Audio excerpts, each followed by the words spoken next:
Okay, we'll call the meeting to order. Welcome everybody this morning to the September 2nd council meeting of West Grey. And if you could, to begin, I'll ask you to stand and we'll take a moment of reflection before we begin the duties.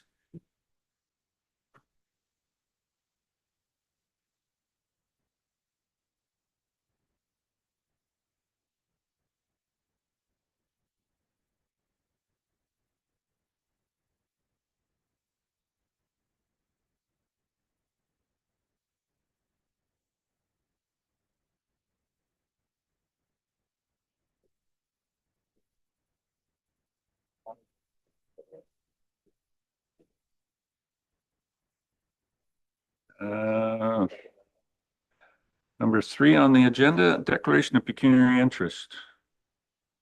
Does anyone on the council have any declarations?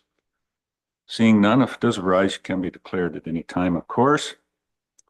That brings us down to delegations. Quickly going through business here. Number 4, we have a delegation this morning from Carol Craft and the Saugeen Hospice. And Carol, there you are. I thought you were still, yes. Can you use the podium, please? And there'll be a gray button there. As soon as you turn that on, now you're live. So whatever you're saying is recorded. Thank you. Very good. Good to see you again, Carol. Good morning, councillors, Deputy Mayor, Mayor Eccles. It's a pleasure to be here today. Thank you very much.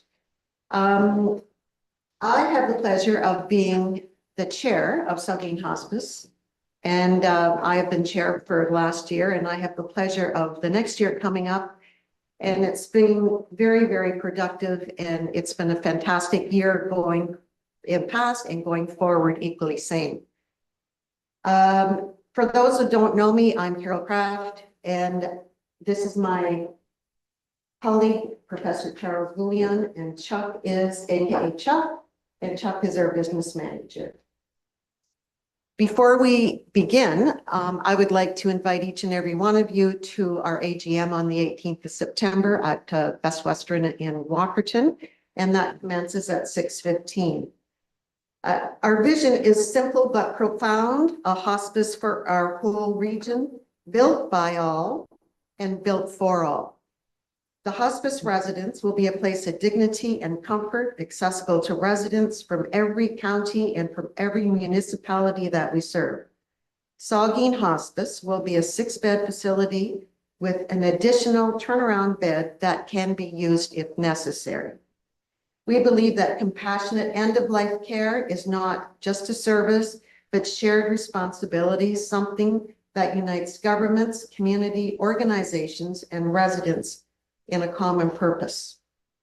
By bringing every county and every municipality to the table, we will create a hospice that reflects the values, the strengths, and the spirits of our entire region. It will stand as a living testament to what collaboration can achieve and create a legacy future for generations to be proud of. We have made great progress with our fundraising, thanks to the generosity of individuals and groups. And as of today, we are sitting at 7.4 million. That figure raises daily with donations and pledges. But to cross the finish line, we need your leadership and tangible support, not only as decision makers, but as champions in our communities. Imagine the day that we cut that ribbon together, leaders from every corner of the region, knowing that we made this happen. This is the moment we are inviting you to help create. And at this time, I would like to turn things over to Chuck. Yes, we just want to spend a little bit of time to tell you what's happened over the last year or two with reference to Saugeen Hospice. The slide you're seeing in front of you just is a result of a survey that was just done by the Ministry of Health. Again, emphasizes the importance of this Saugeen Hospice being built. It's being built in Walkerton, and it's going to be built and start construction hopefully in spring of 2026. But just again, to remind you of the need for this particular hospice in the area was reinforced by a discussion with the ministry in 2024. Could I have the next slide, please? Or can I just control it? Oh, sorry. So as I said, this hospice, as I just said, this is just a rendition of the front of the hospice. As you can see, we're having about 50 parking spots in our hospice. The reason for that is it's going to be used by a lot of different organizations. The VOM, we're going to have palliative care training, et cetera, in the boardroom. So it's going to be a very active place, not only, of course, for the hospice, for residents, but for the entire community. Next slide, please. So what is a hospice? Just to give you a little bit of feeling, it's quite different than a hospital. Both are very valuable to the community, but a hospice is more like a home-like environment. An opportunity for the family to be with the person, of course, who is dying, the entire family, the opportunity just to spend time with them. An opportunity to perhaps have a Thanksgiving dinner with them before they pass. Just very much a home-like environment. It's run, as I said, by nursing staff. There'll be 2 full-time individuals on staff at all time, one a nurse manager, and of course, a nurse itself. Next one, please.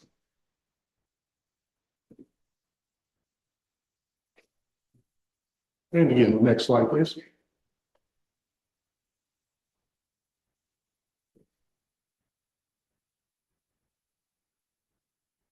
So as I said, this is being built in Walkerton. The land was donated to us by the Brockton Council. And we're hoping to begin the process of construction in the spring of 2026 to open in 2028. Next slide, please. Our goal for the actual construction is 10 million. We're at now 7.4. This was 7 million we went in. Very pleased to see where the money is coming from. And so we hope to be able to say start construction next year. Next slide.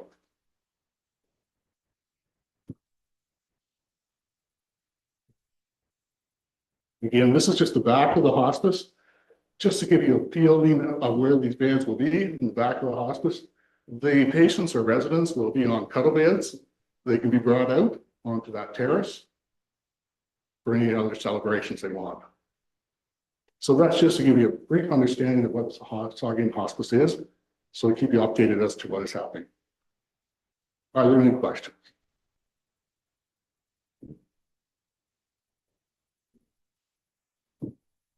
Anyone?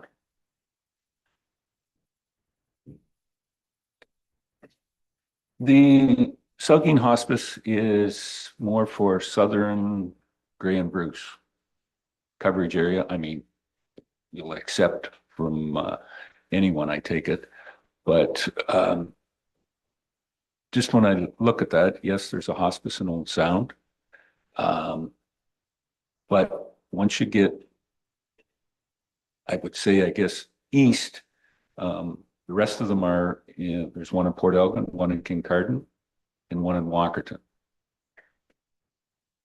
Grey County from Walkerton going east, Bruce and Grey is represented in this, but it's in Walkerton. That's as close as, other than Old Sound, I guess those are the 2. Is there room or capacity in your dealings that to cover the eastern part of Grey County and into Simcoe? Because I'm not sure where one would be in Simcoe County for that part of Grey County, which quite frankly means Priceville in West Grey. When you get to that distance, is there a thought process of anything that you're aware of or coverage? Yeah, we need you at the mic. Sorry, Chuck.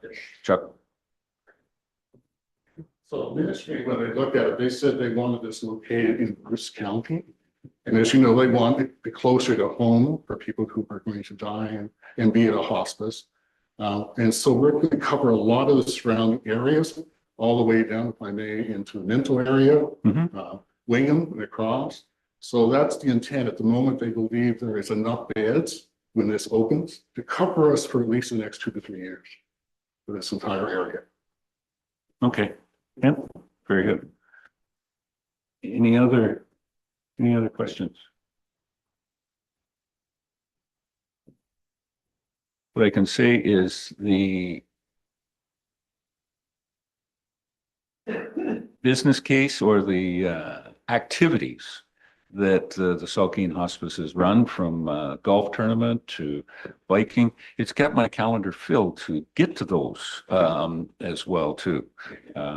Great to see the participation, and the community involvement has been tremendous, as can be seen by that $7.4 million. Well, that was as of yesterday, so it's probably up to 7.5, maybe today. Carol, are you nodding that would be a good thing? It's up to each. We'll get Yes. there. It's very, very productive. People are so supportive. We really need this. We need this so badly in our area. And as Chuck gave some of the radius, we're going to cover over to Priceville, and we will fill in wherever is needed, where beds are shortage and where people need a place to go. I can't stress the importance of this endeavor. We need it. So yeah, we've got the greatest fundraising committee in the world, and their calendars are busy and our calendars are busy. So I'm glad we're keeping yours busy also. And I so thank you for that. I thank you for your time. We appreciate your support, and we look forward to coming in the future to say we have achieved every penny and the shovels are in the ground. Okay. That's my vision. The shovels are going in the ground. Thank you very much, everyone, and may you have a wonderful day. Okay. Thank All you. right. Thank you very much, Chuck. Carol? We will see you on the fundraising scale someplace, somewhere. Yes, and hopefully I see everyone here on the 18th of September at Best Western. Cheers. Thank Excellent. you. Yeah, thank you.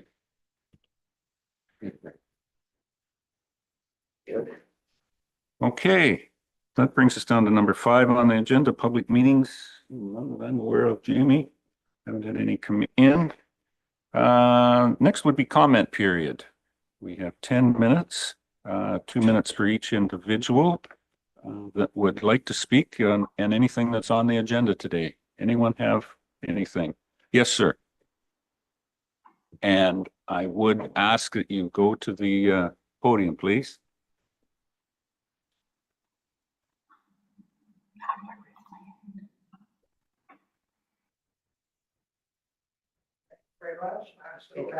No, you're going to need to push that mic. It's not live right now. There you go. We're live, ladies and gentlemen, in color. We had hair and makeup in this morning. They couldn't do anything. No, I'm not here to make jokes. I'm here to represent the 70,000 member Federation of Ontario, Federation of Anglers and Hunters. And I'm a director of that organization. But for our purposes today, it doesn't really matter that I'm a director. It matters that I'm a citizen who cares about the environment. And our organization stands for preserving and protecting fish, wildlife, and habitat. We're part of the battle against invasive species. We lobby hard for the environment. We care deeply about the environment. The mighty Saugeen River hosts one of the world's most productive sports fisheries. We at the Federation have studied the gravel pit applications which your current policies allowed. To put it mildly, it would be insane to approve these projects so close to this valuable river. We understand the need for progress. We understand the need for sand and gravel. I used to live in Oakville. All the sand and gravel from the Bruce Peninsula is down there now. And the Bruce Peninsula rose about a foot because of that. We understand the need for sand and gravel, but policy allowing aggregate extraction this close to the Saugeen makes no sense. Our 70,000 member organization stands with the Saugeen Preservation Society and opposes approving these projects. It makes sense to enact an interim control bylaw that would pause the applications for 1 year. We endorse that approach. We approve of carefully studying and creating West Grey policies to control aggregate projects. A key policy aspect is enacting a 2 kilometer setback from any waterway. 4 seconds. We urge Westbury Council to listen carefully to the views of the taxpayers and carefully study the implications of these projects would have on this important watershed. Thanks for letting me speak. Thank you, Stu. Yeah.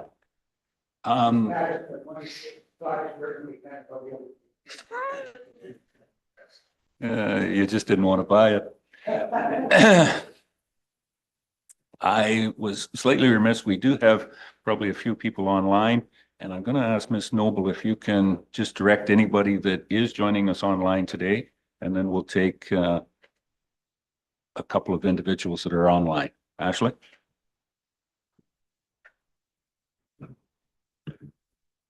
Go.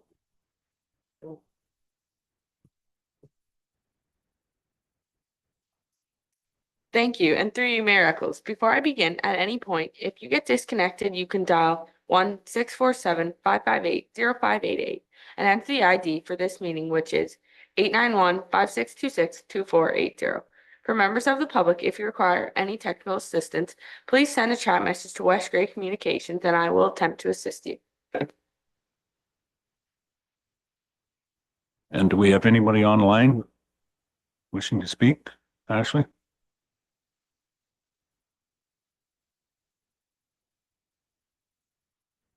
Yes? My name is Sharon Armstrong. I'd like to speak. Your 2 minutes are starting. Go ahead, Sharon. Thank Thank you. As I said, my name is Sharon Armstrong. I'm with the Ontario Stone, Sand and Gravel Association. We represent the aggregate producers in Ontario. And I would also like to speak with respect to the ICBL issue that the council is considering today. One of the things that I'd like to point out is some of the things that have happened in other jurisdictions. As you may be aware, Caledon put in place an interim control bylaw, and they did that in order to execute a study on aggregate, which they did and they completed. And that study had many, many recommendations, which were ultimately put into place in an official plan amendment. Unfortunately, a lot of the things in that recommendation and in the study went well beyond the scope of the jurisdiction for the municipality. And so that official plan amendment that has been the result of the study, which was the result of the ICBL, is now with the Ministry of Municipal Affairs and Housing, and is likely not going to move ahead in its current format, because the MMAH has sent the Caledon Council a letter saying that there's lots and lots of things that are out of conformity with the provincial planning statement, and some of the other, the ARA and other pieces of legislation that go into aggregate, the aggregate framework. So all of this to say, what OSGA is recommending is that the council delay and find out what's happening in Caledon, because the concern that I have is public expectations are increased because there's a report and people think that there's going to be all these changes. And at the end of the day, aggregate is a provincially significant resource and is looked at on a provincial level. And it could very well be that there is a lot of cost, a lot of expectation raising, a lot of things that happen as a result of putting an ICBL forward. And at the end of the day, it will be years and thousands, if not hundreds of thousands of dollars invested. And it goes back to basically that aggregate infrastructure framework that's already in place. We are very well regulated with 25 pieces of legislation and just hundreds of regulations. So I know you're looking at it, but my recommendation to you is that you at least delay until you find out what's going on in Caledon. Thank you so much for your time. Okay, thank you, Sharon. Anyone else online? Ashley? Ms. Noble?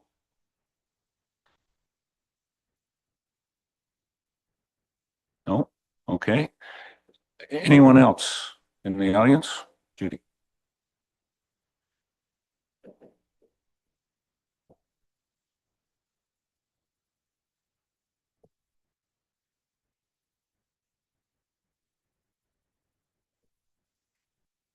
Good morning, everyone.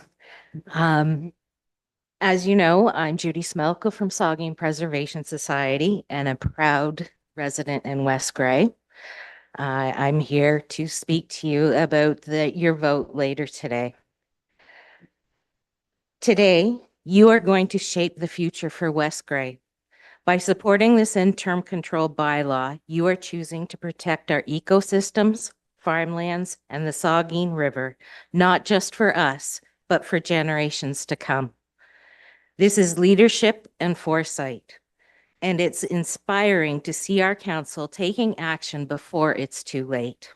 On behalf of Saugeen Preservation Society and everyone who loves West Gray, thank you for considering this bold, proactive step. An ICBL is more than just a pause, it's an opportunity to carefully study the impacts of aggregate extraction, to strengthen policies, and to ensure that the decisions made today and in the future reflect the values of West Gray's residents. By choosing to act now, you are safeguarding what makes this community so special. Our clean water, our productive farmlands, our thriving ecosystems, and the character of this place that attracts so many visitors, and we are all proud to call our home nestled in nature. You are setting an example not only for West Gray, but for municipalities across Ontario. Others are watching, and today you have the chance to show that local government can listen, learn, respond, and lead with courage and vision. Thank you for hearing us, for working with us, and for standing up for the people, economy, and environment of West Gray. We know this isn't an easy decision, but it is the right one, and it will be remembered. Thank you. Thank you, Judy. And I'd just like to remind, there are no pictures taken. I did grant Mr. Patterson one while he was at the podium, but we can hold off on the rest of them, please. Anyone else? Sir? I think we have a couple more minutes. Morning. My name is Bill Burton. I'm a resident of West Gray. So good morning to staff and council, Deputy Hutchinson, Mayor Eccles. Speaking to the ICBL decision this afternoon, I just simply wanted to say and restate what I had said in the last time I stood at this podium. If we have aggregate industry working in our community, they need to be better neighbors. And presently, they are not good neighbors. They will say anything pretty much to get what they want, to get approvals. And then all of the things they agreed to, the restrictions, the conditions, kind of conveniently get forgotten. And the residents in the communities where these establishments are become an inconvenience more than anything else. So I would reiterate that. I would encourage you to put the ICBL in place. I thought about it and I thought, you know, with home builders, we don't allow them to build homes in our municipality using decades-old, outdated policies. And I would encourage us to stop allowing the aggregate industry exploiting this shortcoming in our policies in future. So with that, thank you very much for your time, and I appreciate the work that this council does. Thank you. Anyone else? Last call. Anybody on? Go ahead, Marion, and I'll check with Ashley to see whether there's anybody left online. Okay. Marion Ratcliffe, West Gray. The lady on the line from the Gravel Pit Association mentioned delay, and I think that's what this 1 year ICBL is all about. You know, we don't need to delay the ICBL. That's our time to find out what's happening elsewhere and to develop our policies. Policy doesn't happen in an instant. It takes time to create anyways. So I think it's a good thing just to get it started now. Thank you. Thank you, Marion. I got about a minute and a half left out of the time allotted for comment. Is there anybody else online? We do have somebody. Limited amount of time, sir, but go ahead. Ashley, let him in. Hello, Jack. Can you hear me? You are live, sir. Yeah. Go ahead. My name is Jonathan Dostrowski and from Don Valley West for Environmental Action, and I just want to voice my strong support for this proposal to stop the rock, the mineral, sorry, the mining. Thank you. Okay, thank you, sir. And you said you had another one there, Ashley? We've got about a minute left in comment period.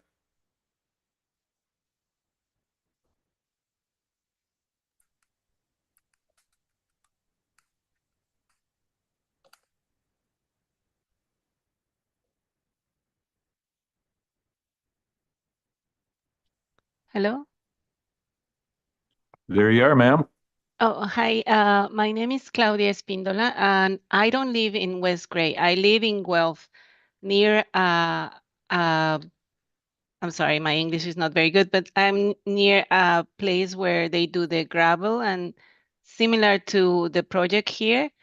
And I just want to say I'm very concerned because just the way we live here, there is a lot of water filtration, and the traffic is terrible with all these big trucks in moving through our Pushling town. I mean, like Pushling is very small.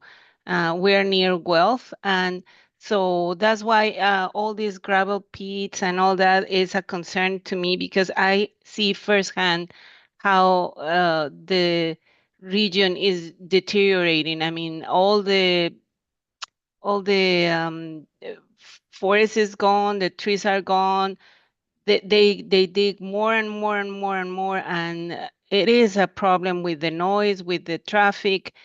So I really encourage you to look after your constituents and your um, way of life, because this is the having this gravel is very detrimental for your well-being. Okay, thank you. All right. Thank you very much, ma'am. Well, Jamie tells me we've run out of time for comment periods, and I don't believe there's anybody else. So we will continue on with number 7 on the agenda, the adoption of the minutes. Well, no, sir. I'm sorry. We have 10 minutes and we've had, usually that means 5 people, and now we're well beyond that. So yeah, comment. Yeah, I apologize, but we'll try and keep with the agenda here and our rules and regulations. Okay, adoption of the minutes. We have 2 sets of minutes from August 12th, the regular council meeting, and minutes of the public meeting from the afternoon on planning. And do I have a mover and a seconder for those? Moved by Councillor Forster and seconded by Deputy Mayor Hutchison. Any errors or omissions? In one of those sets of minutes, it didn't mention that from staff, Jeff Aiken, I believe that was in the council minutes, were missed. So if we can make that slight amendment that recognize that Jeff was here. Any other errors or omissions?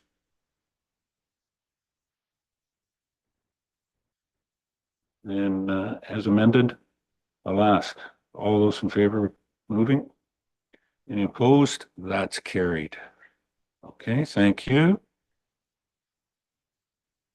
Committee and board reports. We have just one, the highlights from the Grey County Council meeting, August the 14th, are in the package. No comments on those. I would ask somebody to move to receive. Councillor Townsend and Councillor Hutchison. Thank you, Dougs. Any comments? All those in favor? Opposed? That's carried. Down to correspondence. We have a number in the package, correspondence this morning, and we got three of them that have been pulled council has to make a decision on. And the first one, 9.1.1, correspondence from the Royal Canadian Legion about flying the flag for Legion Week, September 21st to the 27th. Any comments or questions, or how should we deal with this? Jamie, you have a comment on this that's going to complicate things. Thank you, Miracles, and through you. So after this request was received, staff did some investigation and noticed that there is a standing resolution to fly the Every Child Matters flag for the last 7 days of September annually. So this request is conflicting with that one. So council has a couple of options, one being just receive the request for information. The second being to fly the Legion flag for the first 2 days and then remove it and then fly the Every Child Matters flag, or rescind the Every Child Matters flag resolution and then proceed accordingly.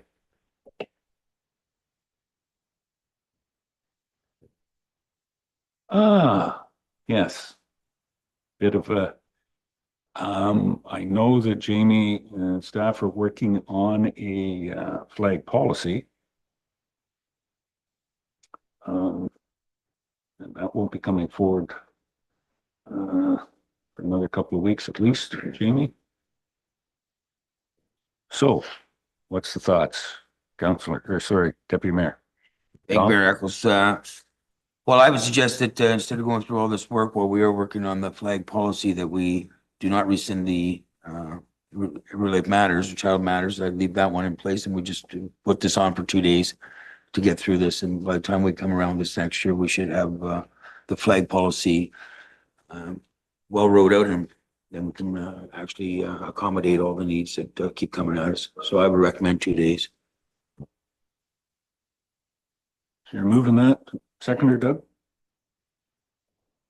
you want to second it first? Okay, go ahead.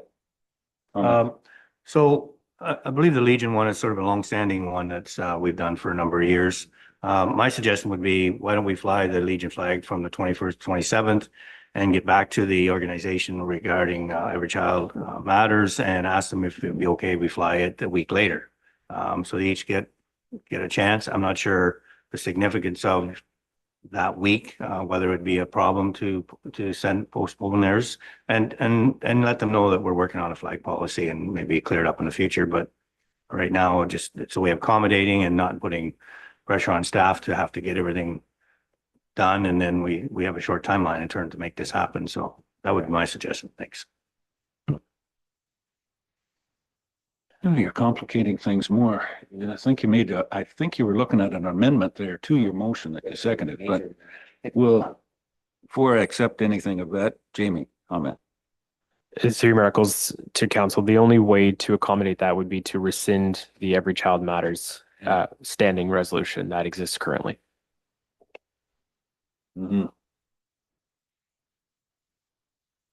Just hold on to those thoughts. Tom, again? And I just have a question. I believe that week is federally acknowledged for the Every Child Matter. I think that's why we put that motion forward and passed that, because it all lines up across. I think that's the entire week though. And I think that's where we landed at that. Anyone else in on this? So we do have a motion on the floor. And it says we'll fly the Legion flag for the first 2 days. And then follow through with the Every Child Matters for the rest for that week. Okay. Doug. Yeah, so if we're going to do it that way, then I would suggest we get back to the Legion and both organizations to let them know where we're at and why we're doing it this way. And maybe in the future, one of them, maybe the Legion would push theirs back. I'm not sure. I'm sure they've had sort of a historical thing there too. So how we accommodate, maybe we fly both flags at the same time. I don't know, but some way of accommodating both to make it work. So That would be my suggestion. Thanks. That'll require we put up a couple of extra flag poles. All right, I don't have an amendment motion on the floor.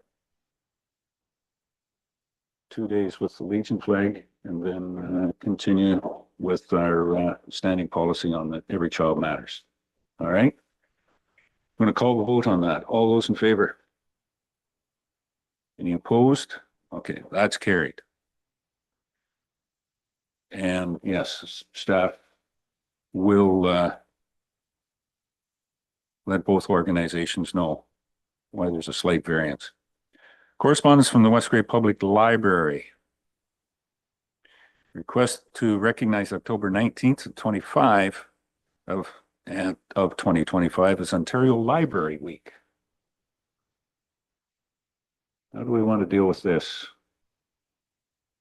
It would be contrary to, I guess that's making a proclamation. I don't believe our policy is not to do that, Jamie? Through miracles, we don't currently have a policy on proclamations, so it's treated on a case-by-case basis at this time.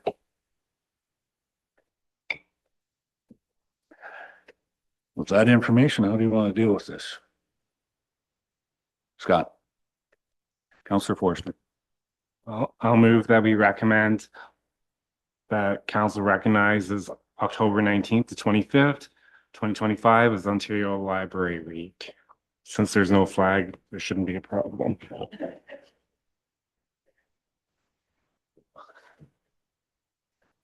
Not yet. Do I have a seconder for that? Deputy Mayor Hutchison. Thanks, Tom. Any further comments, questions on Library Week? Declaration? Call the question. All those in favor? Any opposed? That's carried. All right. The third one, 9.1.3, is a correspondence from Compass Greenfield Development. Request for municipal support resolution for the Cedar Agrivoltaics project. And if my memory is correct, and this is the one that's out Highway 4 here. Just west of the roundabout at Grey Road 3 and 4. Yep. How does council want to deal with this? Putting forward to requesting a letter of confirming our engagement. Doug? Councillor Hutchison. I suggest that we support the resignation or the resolution sort of thing. Okay. Have staff fair. I guess they have the letter supported for us. We sign it. Okay. Moved by Councillor Hutchison. Do I have a seconder? Councillor Shea. Jeffrey, thank you. Any further questions or comments? This would be the third one, I think, that we've had going forward in the last couple of weeks with, this is just for support for their application into IESO for the quota or the lottery that's coming up October or November. We'll find that out, I believe, sometime around then, how many of these projects will be granted to go ahead. All right. Any other comments? Seeing none, call the question. All those in favor? Any opposed? That is carried. Is there any other correspondence that anybody in the package want to pull for further discussion? Councillor Hutchison. Doug? Are we down to the correspondence received section 9.2? Yes. Yeah. Okay. Do you want to pull anything out of that or just make a motion to receive? Support. I'd like to pull number 1, which is respect pledge talks about. So number 1, and I'd like to make a couple of comments on a couple, if I may. Are they short comments, sir? Yeah. Very. Okay. go short comments. Okay, First. so, all right. So, number 2 has to do with correspondence from the Ministry of Natural Resources regarding, proposed updates to certain operational policies under Aggregate Resource Act. So, I presume we're going to talk further about that further down when we talk about the, interim control bylaw and the possibility of hiring a consultant and so on. So I just wanted to make a note that there is information there and that there's some changes there. So we'll talk further on that.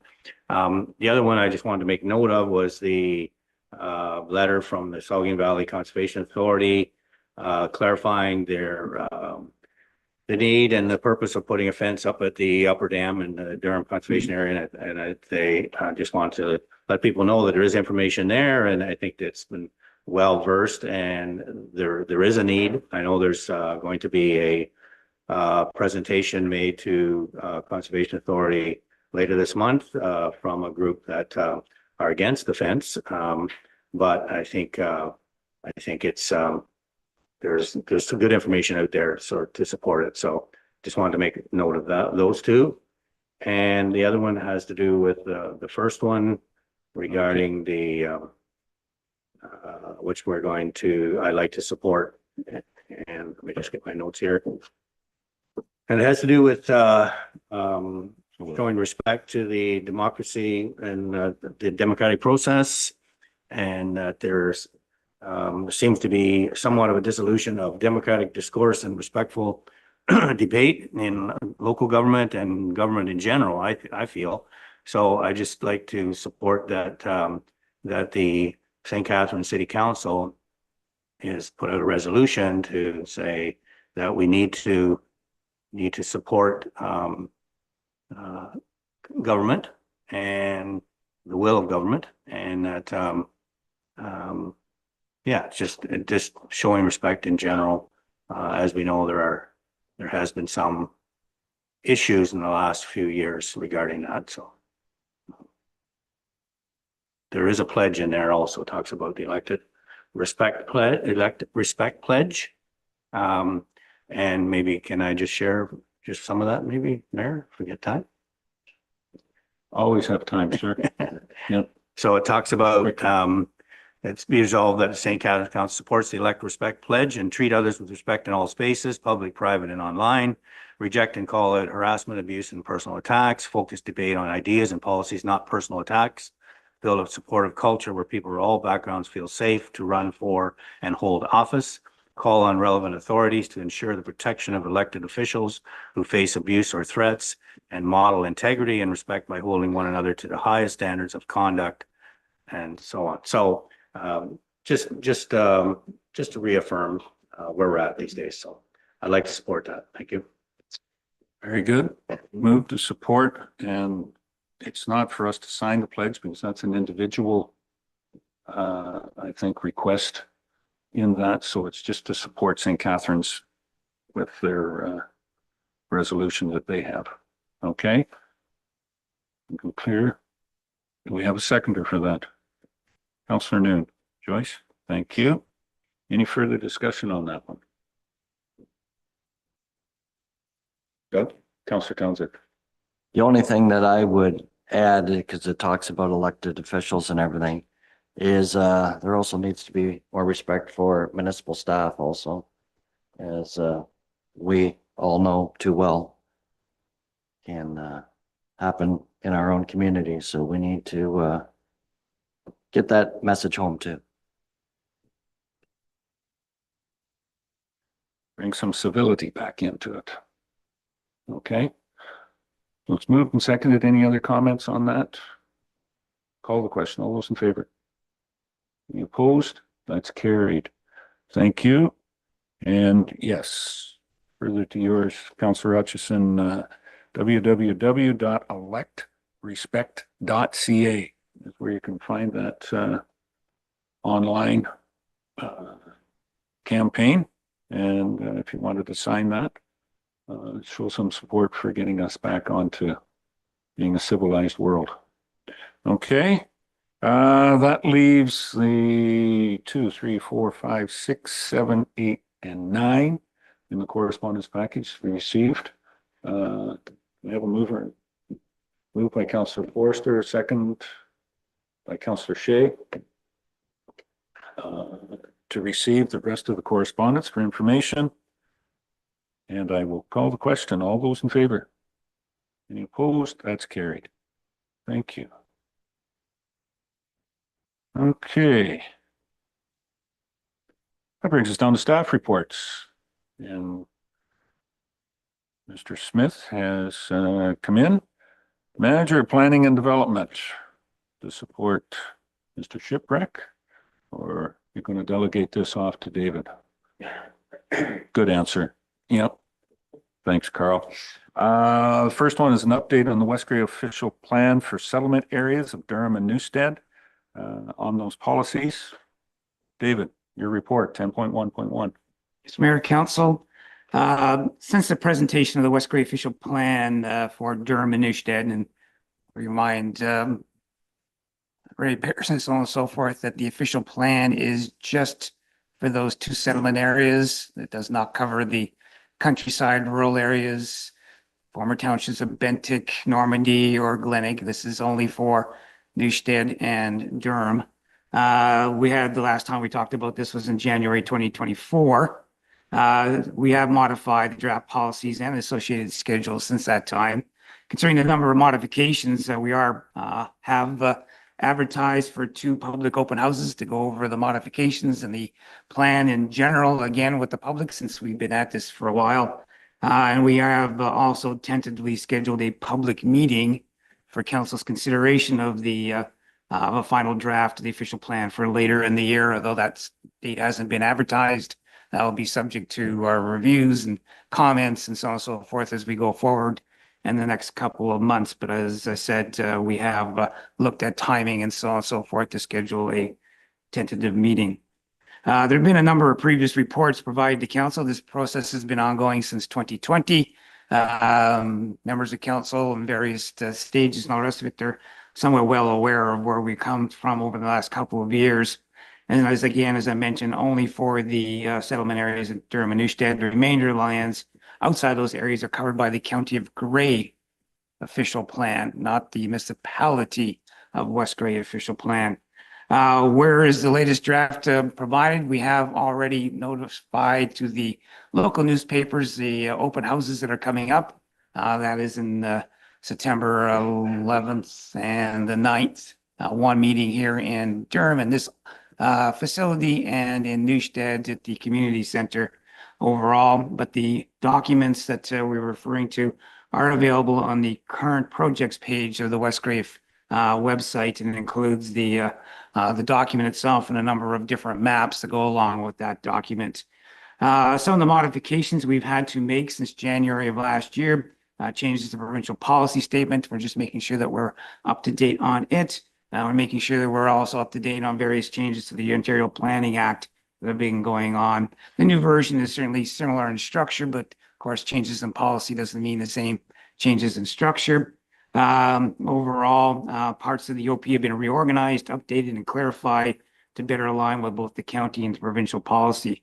We have not provided a tracked change or tracked document that you see in Word, for example. The number of changes that were made to this sections and so forth made it impossible to figure out what was in and what was out when we took a look at track changes. So we tried to summarize in general some of the major ones. We've expanded the potential residential uses on the, for example, in downtown commercial area. We've changed industrial lands to employment lands to be consistent with the provincial policy statement. We've enlarged, we enlarged the boundary for the Durham itself, with the northwards expansion that is shown in the documents and drawings that we provided. We've added things such as drains to recognize the drainage patterns within Durham and Newstead. We've added additional residential units. We've updated definitions. We've updated the floodway, flood fringe, and screening policy area policies. We've added infrastructure policies, and we streamlined policies where possible. And last but not least, we've certainly included outdoor lighting, dark sky policies to incorporate the essential elements of the County of Grey official plan into the document. We have 5 maps or schedules, we call them, that are included, including the designations for land use, constraints, and source water protection. We've updated to the environmental protection designation policies and the mapping. We've added, again, new drains, new symbology, and new special areas in the mapping for landfills, closed landfill, and a number of special land uses throughout the Durham and Newstead areas. Again, what is the process going forward? As I mentioned, we have 2 open houses coming up, Tuesday, September 9th, 2025. Here at the West Grey Municipal Office, Tuesday, September 11th, 2025, at the Newstead Community Arena. Those run from 4 to 7 p.m. The purpose of the open house is again to provide members of the public the opportunity to learn about the draft new official plan and ask questions, provide comments. There is no formal presentation. It's basically a come and go. We allow people to come and talk about their individual properties, concerns. Again, within Durham, Newstead, if you're outside of those areas, then we're happy to talk about them, but it's certainly not part and parcel of our open house overall. We have provided notice of the open houses in the local newspaper, printed the week of August 17th, advertised on the West Grey website and on via West Grey social media. That'll be coming up about that already. We have tentatively scheduled a public meeting after the open houses for Tuesday, September 21st, 2025. And formal adoption is tentatively scheduled for Tuesday, November 18th, 2025. How is the public informed? As I mentioned, we do have a project page on the West Grey website. Notices the open houses, the public meeting will also be provided in the local, on the West Grey website and included in the newspaper where required. How can the public provide feedback on the new official plan? Feedback can be provided in writing directly to the office here in West Grey or by emailing notice@westgrey.com. And again, that email address is notice@westgrey.com. Overall, we do recommend that the report just be received for information purposes. Thank you. Thank you, Mr. Smith. You said about the public meeting being September 21st. I think that was just speed reading there. It should be October 21st. Yep. Okay, good. Yeah. It'll be on the website anyways, just to be clear for anybody out there that if you show up on September 21st, you're good and early. I suggest bring a sleeping bag. Anyways, it's October 21st is when we tentatively have that scheduled for. Okay. Any questions for the process Mr. Smith has laid out? Jeffrey, Councillor Shea. Thank you. These meetings, there's a couple next week, the come and go, the drop-in sessions, and then there's a public meeting on October 21st, and then the adoption is on November, tentatively, November 18th. What's the agenda or nature of the October 21st meeting? Is that to receive additional input from the public, or have you received all the input that you anticipate receiving? So we made enough modifications to the OP that it was felt that we should go back out and put it back out to the public before we come to the requirement for a public meeting. We have had public meeting on your official plan in the past, but again, with the number of changes, we felt that it was a good idea to redo that formal process. So the open houses, as you mentioned, are come and go for people to see the changes if they haven't looked at them already. The public meeting is the opportunity for council to hear those concerns or comments from the new draft. And if satisfied, then again, go forward with a formal adoption November 18th. We didn't want to feel like we were overly rushing the process by jamming public meeting and adoption together. So it allows us to have those who don't come to open houses, who may come to public meeting, to be able to take those comments and to do what we need for them, whether or not to modify, to answer, or whatever it is before we have formal adoption. Okay. Anything else? We'll remove this. So the recommendation is to receive this as information. The report. Do I have a mover? Deputy Mayor Hutchison and Councillor Townsend. Any further comments on the recommendation? All those in favor?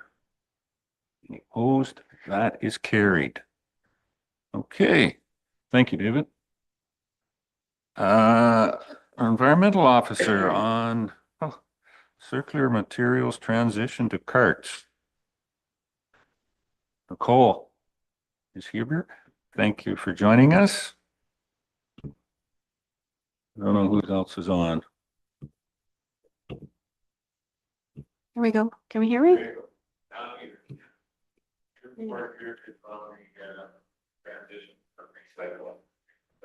Yes, good morning. This report is an update for information. So the transition to producer responsibility took place in January of this year, and Waste Management was awarded the contract by Circular Materials for this area. And as part of that contract, they had proposed the installation of carts as the preferred method for collection at the curbside. And that will be beginning for the first regular collection week in October. That is October 6th is the first Monday. Residential waste collection will continue to be collected manually in clear tag bags by a separate truck. So there will be two trucks, one that will be collecting carts in an automated cart collection. The other one will be continuing to collect waste bags as it has been for the past almost 10 years now. The other piece is on August 15th, Circular Materials hosted an engagement session for municipalities with options to work out some other issues for non-eligible sources, which in layman's terms are the businesses. So there was input received from municipalities, which Circular Materials is consolidating, and we are waiting to hear back on that. The other part of the report is that the next stage is that the carts will be delivered free to all households in the last 2 weeks of September. And with that, there will be information also delivered, including a postcard and a new schedule, which means that there will be a change from 3 to 5 day collection, and everybody will be receiving one of those schedules with their cart. There will also be schedules available at municipal facilities. We will make sure those are available here at the municipal office. We will have them at libraries and also at the waste sites, and probably at the arenas as well. All of these materials that go along with the carts have been produced at the expense of Circular Materials. I have requested that they make enough hard copies available for folks that are not able to print them at home. And we'll make sure to replenish those from Circular Materials as needed. The volume of these new carts is 360 cubic liters, or approximately the equivalent of 6 standard blue boxes. And there are no more plastic bags required. Right now, a lot of folks are used to placing a plastic bag at the curb. So the request is please place the materials loose into the blue box, because plastic bags do not work well with the sorting facility. Any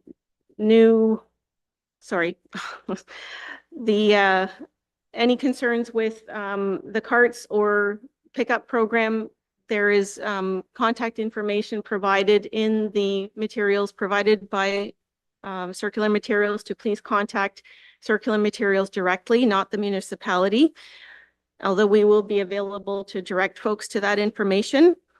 And there will also be more promotion and education material available later this month from Circular Materials.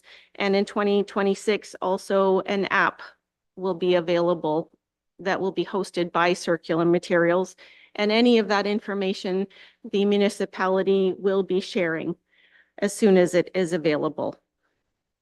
The last piece of that is that the municipality will be releasing an RFP for the waste collection portion of our contract, because the recycling piece of it has been removed from that, as it is now the responsibility of Circular Materials. And that is all I have in summary of that report. If there are any questions. Careful what you ask for. You're going to get them, Nicole. Yes, any questions? Let's start with down at this end and go across. Councillor Noon. Joyce? Thank you, and thank you for the report. Just wondering, you had mentioned you're going to be moving forward with an RFP for waste collection.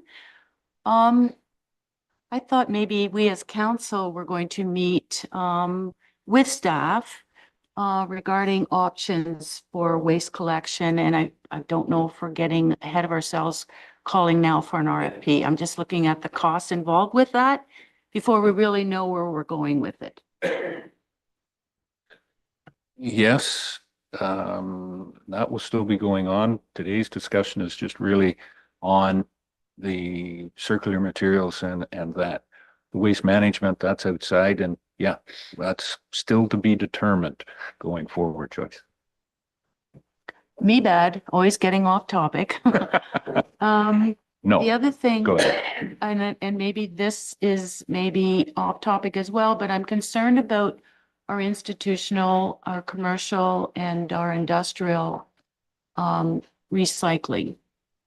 And what's going to happen to that? You had mentioned about negotiating right now with Circular, but what happens if they don't take it? Like, what options do we as council want to make for those resident or those clients to help them out? Like,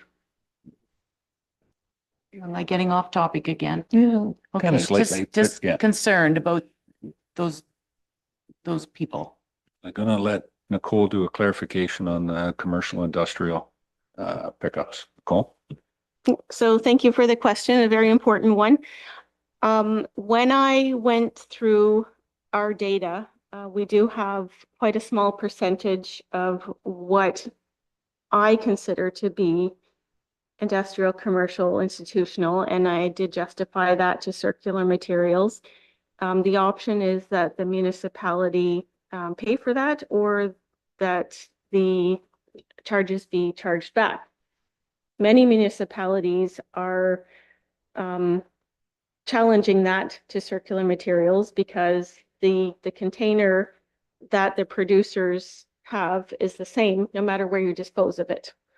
And that is what this pushback is about in the meeting that we had on August 15th with Circular Materials. Doesn't matter where you dispose of your pop can or your yogurt container, they should still be responsible for it. So they have proposed a certain percentage that they would collect, and the general feeling is you should collect it no matter where it's disposed, all of it, because those trucks travel those routes regardless. So we're hopeful that all of the pushback from the municipalities is going to result in especially those downtown cores being collected.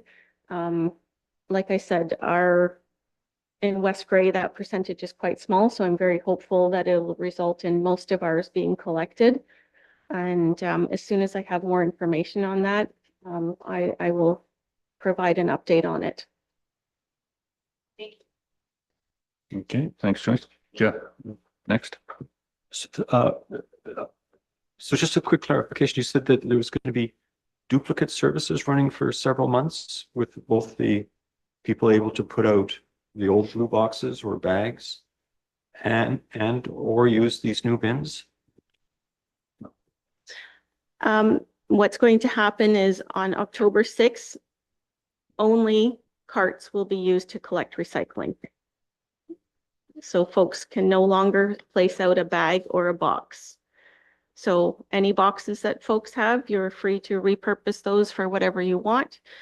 We can accept them at the waste and diversion sites. And what we generally do there is we set them aside, and anybody that wants to take one and use it for any other purpose, they're free to take those. But there will no longer be picked up at the curb for recycling materials. So it's carts only for recycling collection at the curb. Further. Okay, I see. I understand now. Can people get refunds on unused tags? There's no tags in this new system, I understand. So just for clarification, this is recycling is what this is all about. Yes, so the waste carries on as bagged, clear bags with tags until the end of our contract in June of 2026. Yes.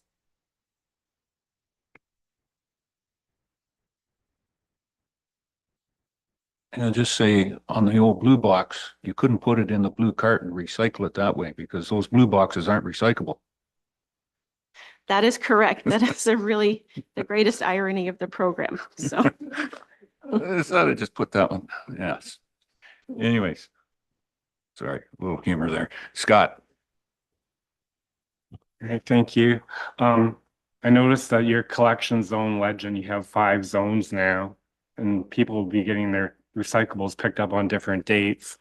Will the garbage schedule remain as it was, or will it be changing to the same dates as recycling? No. So everybody's materials will be picked up on the same day. So if you're now a Monday, your waste and your recycling will be picked up on the Monday, same for Tuesday. So the 3-day schedule goes away, is replaced by a 5-day schedule. And we will be sharing that information on social media. The reason why the waste is not included in here is because circular materials can only speak to the recycling. Okay. Further. No? Okay. Tom? Doug? Doug? No? You recycled out? Okay.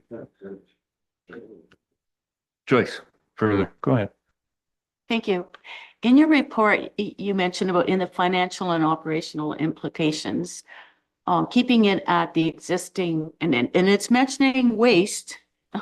It's 417,327.11 per year, or 34,770.26 for the current collection. But then, in going with the 5 days, the costs actually reduce, which is wonderful. I just find it so surprising, taking it from a 3-day costing more to a 5-day. It's just, it's just a comment that it's great that the tax dollar is going to be saved a little bit for going to a 5-day service. Just thank you for that.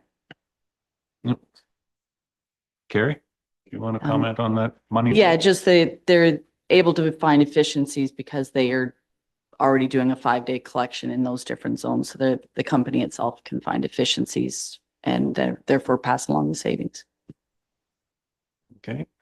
Councillor Townsend. Just wondering on the finance end, would part of that not be because we're not paying for the blue box? It's circular is paying for it. So the dollars I take it in here, the money that we're saving is the fact that we're not being paid or charged for the blue box collection anymore. So that's probably why the price dropped. That's just for the looking at the continued garbage collection for the balance of our contract. So the recycling has already been removed as of this year already. Okay. Anyone else? Big changes coming, and then that will lead to, yes, when our contract with the waste management was up on following through on recycling and our garbage pickup, Nicole, is June of 2026 when we need to look at that. So that will be interesting negotiations on how we're going to split this out. I'm assuming it will be interesting anyway. Okay. All right. Nicole's was for information. Do I have recommendation as receive? Mover and a seconder on that. Joyce, Councillor Noon, and Councillor Townsend. Doug? Thank you. All right. That, any other questions on that motion? Call the question. All in favor? That is carried. Thank you. Been here for well over an hour. You want to take a quick break? Give us 5 minutes. Either to empty our teacups or fill them back up again.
Meeting back to order.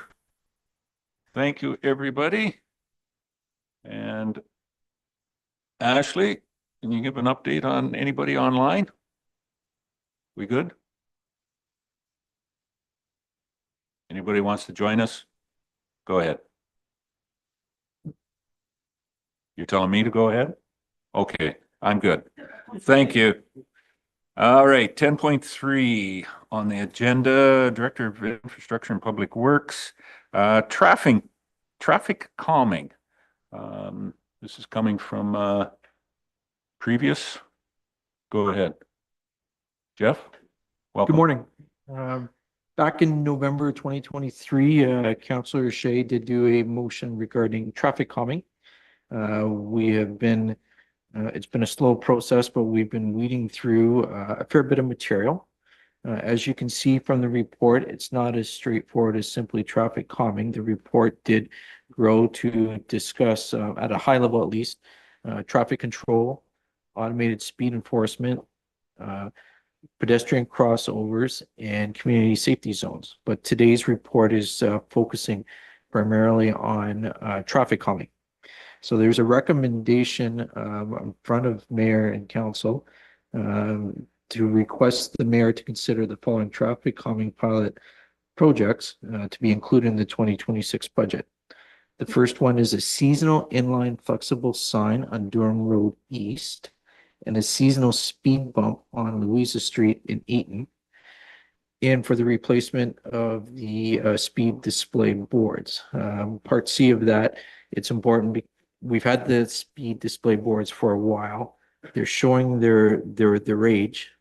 And if we actually want to measure metrics or put any real policy around the implementation of traffic calming policies, we need to do a little bit of data logging. So some of the new speed display signs can do data logging for us. If we can take a look at table 1, we can examine some of the options available to us. And there's a wide range of costs associated with it. So we'll take a look at that. I think Ashley is graciously going to bring up table 1. So the first one is a chicane. Essentially, that is just the extending the curb out a bit of a bump. There's a picture there of it. The first one is what you would typically see in a urban area where you don't have to do a lot of snow removal. So this may not be an option for us, but it is an option available. You most commonly, or if there are any Indy fans or Formula One fans, you would see them on the oval circuit as a way of slowing down Indy cars.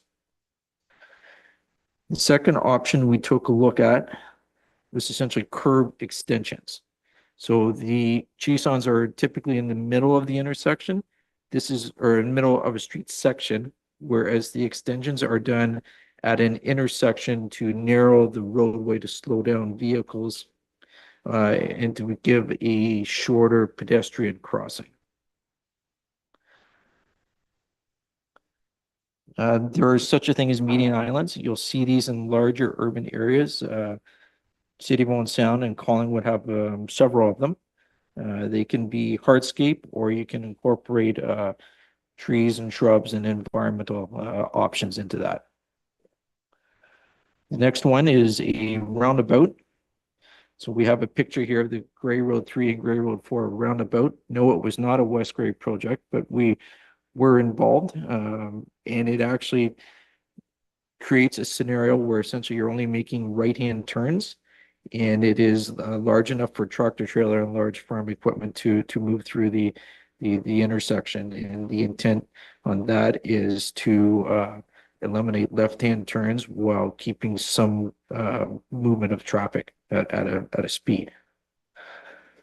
Next one is a traffic circle, and it's different than a roundabout. They're usually smaller. They're in more of an urban type setting. They're usually used in areas where you maybe don't want tractor trailer traffic, but once again, they can be very difficult to plow around. In-road flexible signs, this has become more common. Some local municipalities have tried them. not sure they were seasonal. I'm suggesting if we wanted to consider this as an option, that we would make it seasonal. They do narrow the road, which forces vehicle traffic to slow down. I'm suggesting Durham Road East, as we've received numerous complaints towards Kincardine Street North and Eccles Avenue. So somewhere in there would be potentially an ideal location if you wish to consider that strategy. Raised crosswalks. It's hard to see in the picture, but there is a slight elevation in the concrete and the interlocking stone above the elevation of the asphalt. It can slow down traffic, except for aggressive drivers who want to see if they can get airtime. So not all traffic calming strategies are will deal with aggressive driving. This is a scenario used in larger urban areas where snow removal is not an issue. You would have the crown of the road and then the crown of the sidewalk kind of at cross purposes there. Speed bumps. This is the other recommendation that I suggested if seasonal. We have received, and council's brought to my attention, concerns about a conflict between pedestrian and vehicle traffic heading to the school in Eaton. Speeding being a bit of a potential issue there. We do have one at the Durham Library. It's had mixed results. So it would be worth considering getting a larger speed bump, installing it there for a season, and monitoring what happens. Next option is edge line painting. Believe it or not, this is actually a type of traffic calming, as it is intended to delineate the side of the road. You can see in the example here where it's been completed on Bruce Street, where the curb on Chester Street ends, and there is no curb. It's intended to bring awareness to the driver that they're approaching the shoulder of the road. And as you move in class of road up towards class 1 or 2, you might actually see a bit of a rumble strip embedded in the white line too. It's to make aware. It does two things. It makes the driver aware that they're approaching the shoulder, and if you're a vehicle following it, you would be, in theory, more aware of their swerving or their driving habits. Then we looked at textured sidewalks. We have an example of one here in the city of Owen Sound. This has been installed for quite a while, but you can see the difference between concrete and the interlocking brick. It does provide a visual cue to the drivers more than just line painting, but there is a cost associated with it. Traverse markings. We've got a picture of one of them here, but I'm aware of at least 3 of them. So we have one on Garafraxa, one on Lambton Street, and one on Bruce Street. This is to make it more visible in high traffic areas where there is pedestrian traffic. This one's associated with school children, as I think the other 2 are also. So it's intended to heighten the awareness of pedestrian traffic in that area.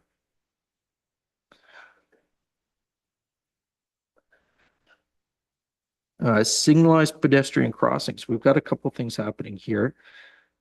In Neustadt, the county has installed a pedestrian signalized crossing where Gray Road 10 and Gray Road 9 meet. There is line painting associated with it, so there's a couple strategies there. They had received multiple complaints about speed and not safe pedestrian crossing. Speed display signs. We do have some. This is a picture of them. They are interesting. Most people will try to meet the speed when they realize that they're exceeding this speed. The challenge is if you have aggressive drivers, they want to see if they can max out the sign when it'll go 00 or XX or yeah. Warning signs.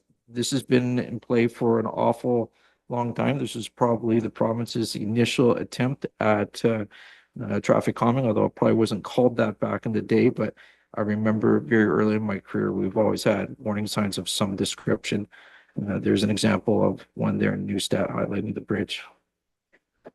And then we get into automated speed enforcement. This one's a bit of a mixture of both traffic calming and traffic control. And it would be a project on by itself if that was something we ever wanted to consider. In conversation with the chief of police, and I don't want to put words in his mouth, but he was very positive about the concept of automated speed enforcement. Initial kick of the can would suggest it's not, we'd have to do a bit more work on it, but it may not be quite the financial advantage that you would read about in the media.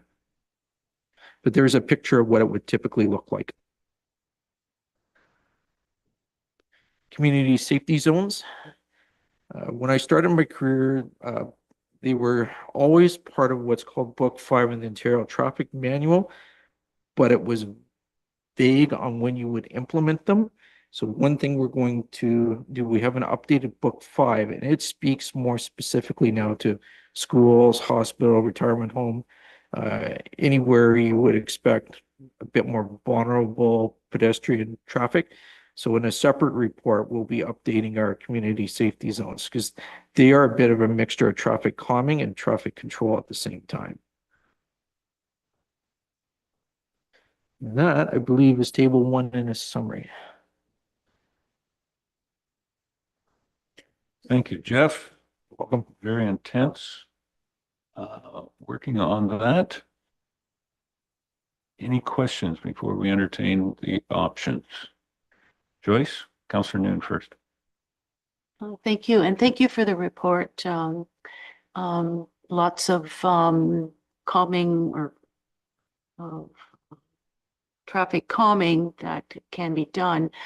Were you going to take this now and make some recommendations with our 2026 budget coming of areas of in need of the traffic calming to look after our pedestrians and slow like the speeds and so on and so forth? That was a question, but I just wanted to make a comment. In your report, you have in the secondary settlement area of Ayton, current traffic calming strategies include installation of a speed display board on the north end of Ayton on Gray Road 3. That speed display has not been put up at all this year. I was just kind of wondering the reasons why it wasn't put in place. Yeah, my apologies on that. I should have been clear. Traditionally, we have, we're having, as they age, we're struggling to get parts for them and get them to work. So that is one of the ones that parts haven't arrived for yet. It's getting awfully late in the year, but if it arrives in the next week or so, we can get it installed. But that's one of the challenges when you start using mechanical stuff. It does have a lifespan, and they are showing their age. Okay, thank you. Further, Joyce?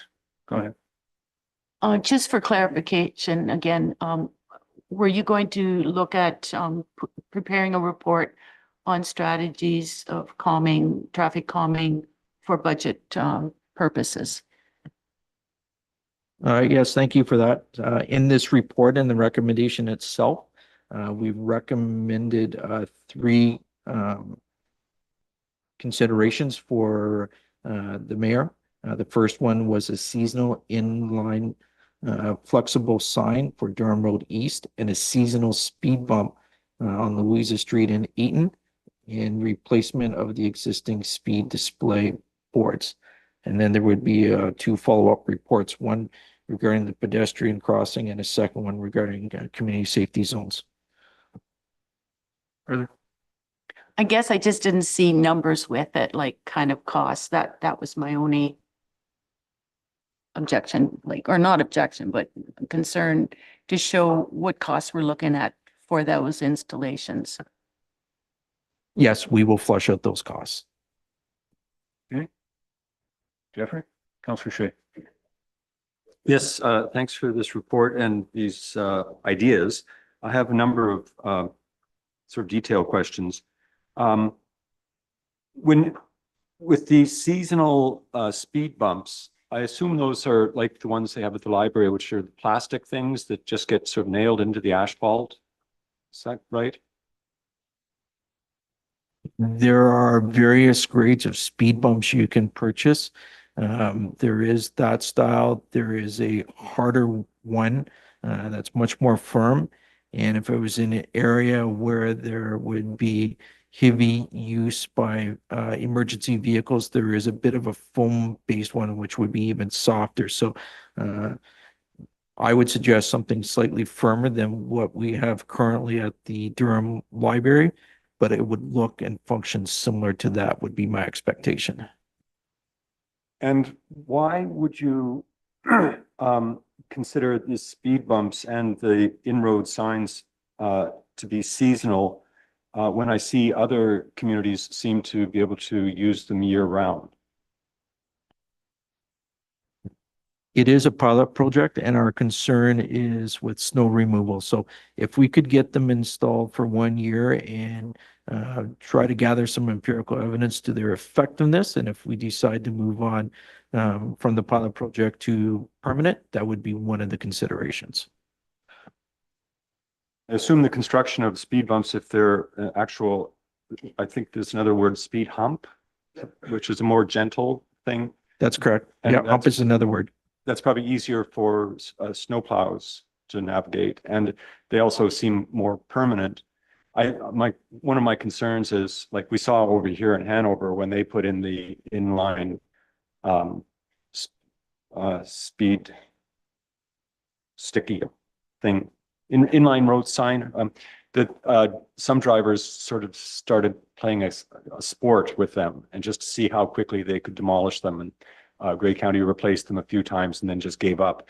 That I'm concerned that if we do things seasonally or we use things like speed bumps that seem like they're removable, that some people are going to see this as a challenge. And whereas if we do something that's permanent and seems permanent, that people will just get used to it. So it's just, that's just a comment. But I probably have some more questions. So I think I talked to you after coming back from AMO or Roma a year or two ago, and there's the group that does their associate group that does capital funding, LAS, something. LAS gave me a pitch there about getting traffic cameras, and they said we can provide these at a cost neutral basis.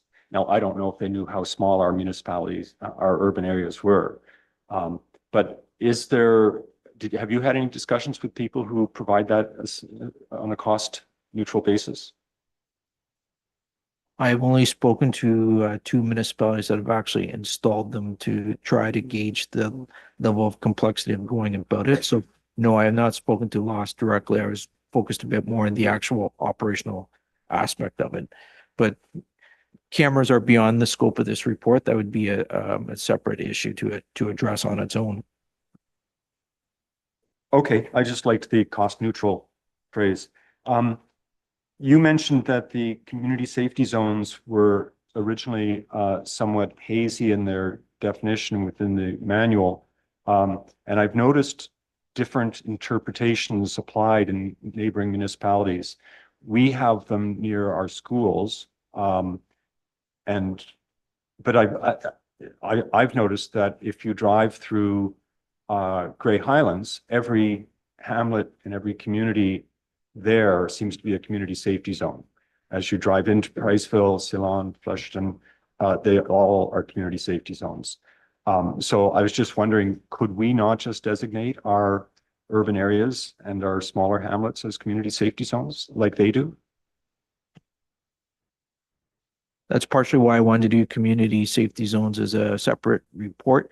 I want to focus heavily on Ontario Traffic Manual Book 5, which provides very clear decision-making matrix on where to just arbitrarily apply community safety zones.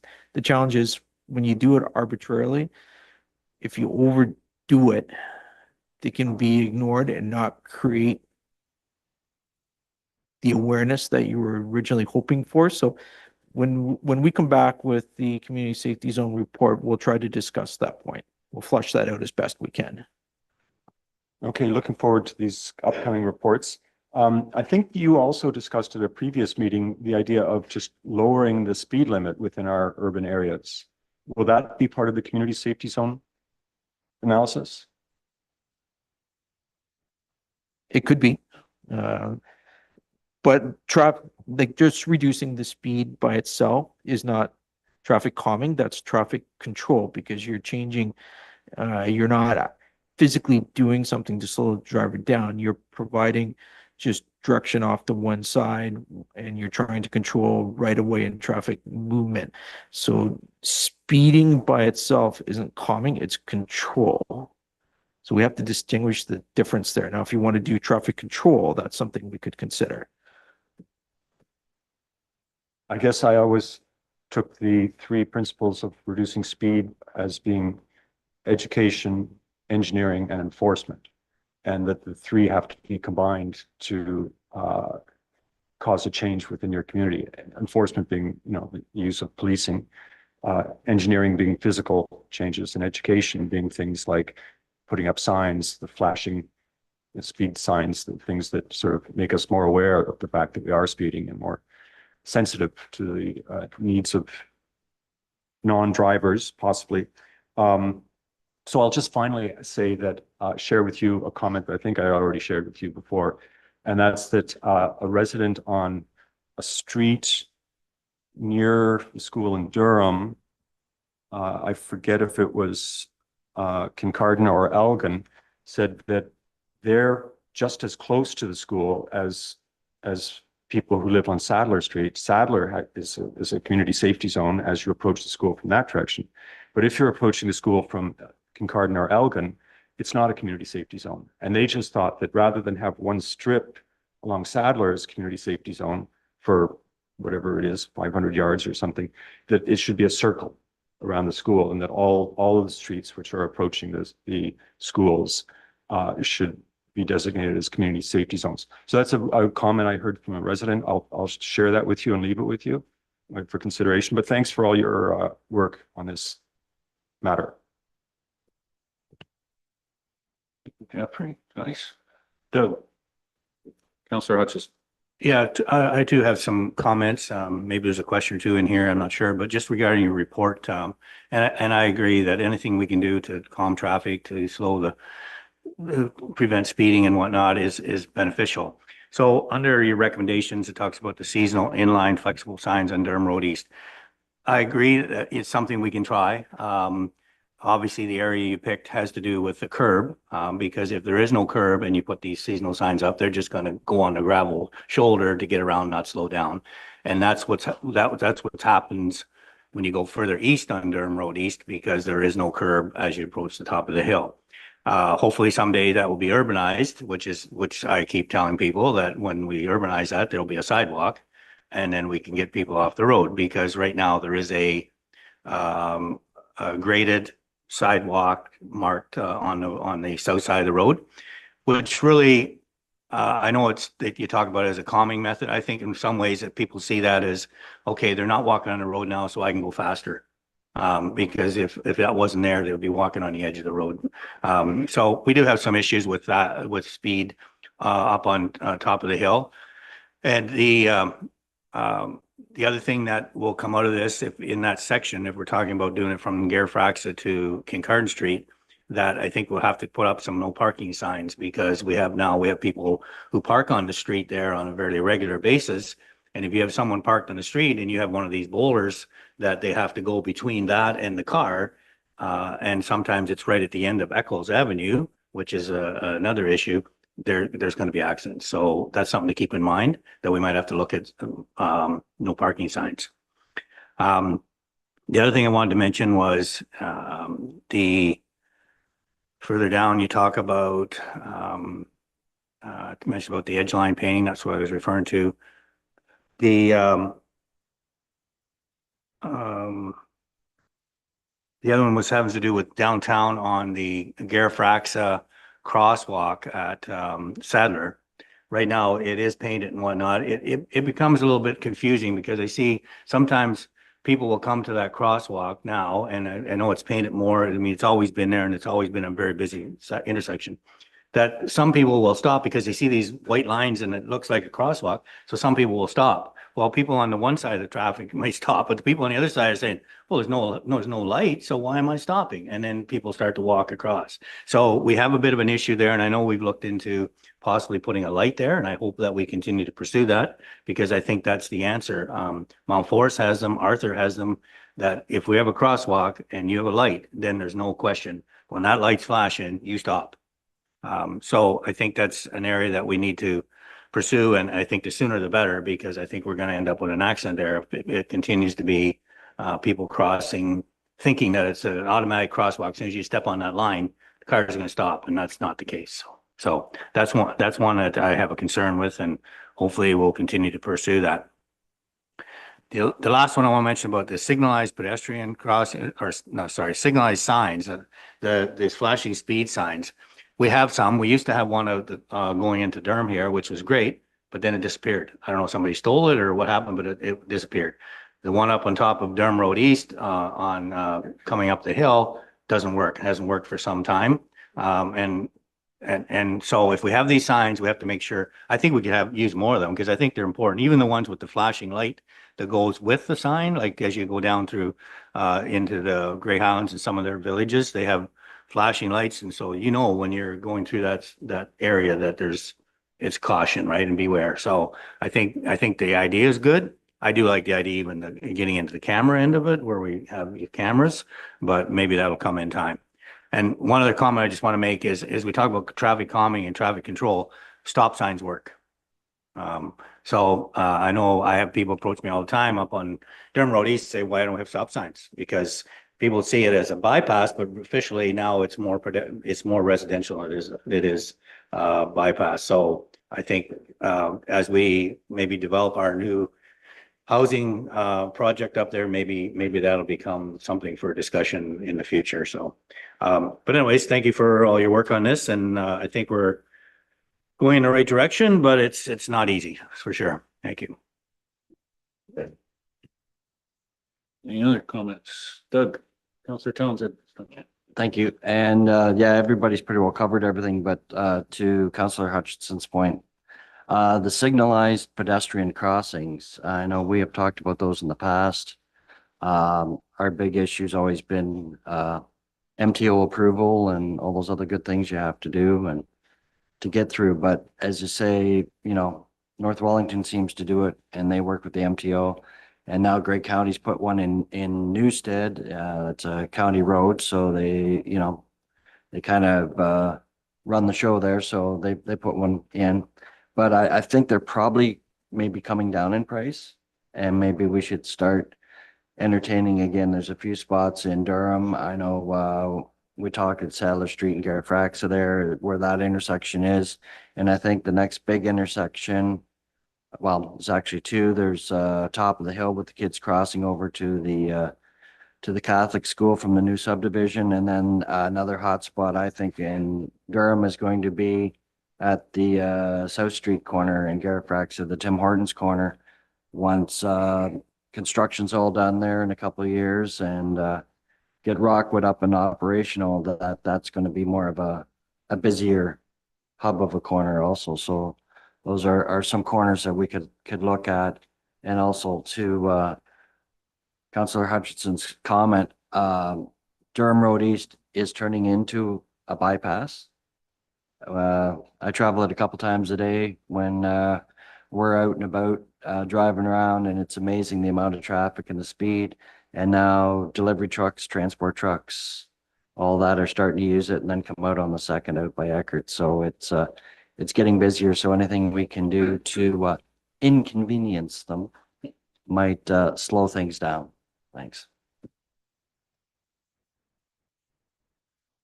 Jeff? So if I may, just for clarification on the pedestrian crosswalk, we have actually started a study, the exact same study that North Wellington did for Mount Forest and Arthur, with the exact same engineer. So we are following the same process that they did, that North Wellington did with the MTO to be successful. We started it in the spring because it was approved to do the research as part of 2025. So we did it in the spring while there was still school in session. We paused during the summer because really, truly, at the end of the day, we believe the motivation is about pedestrian access to the school, i.e., we expect children to be the highest part of the count.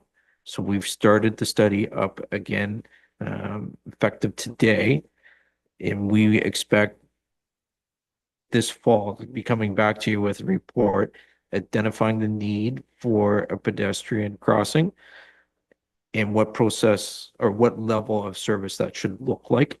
But just keep in mind, when you put a pedestrian crossing signal at an intersection, it does not replace the need for a crossing guard. So that's the only point I want to make. You still need a crossing guard.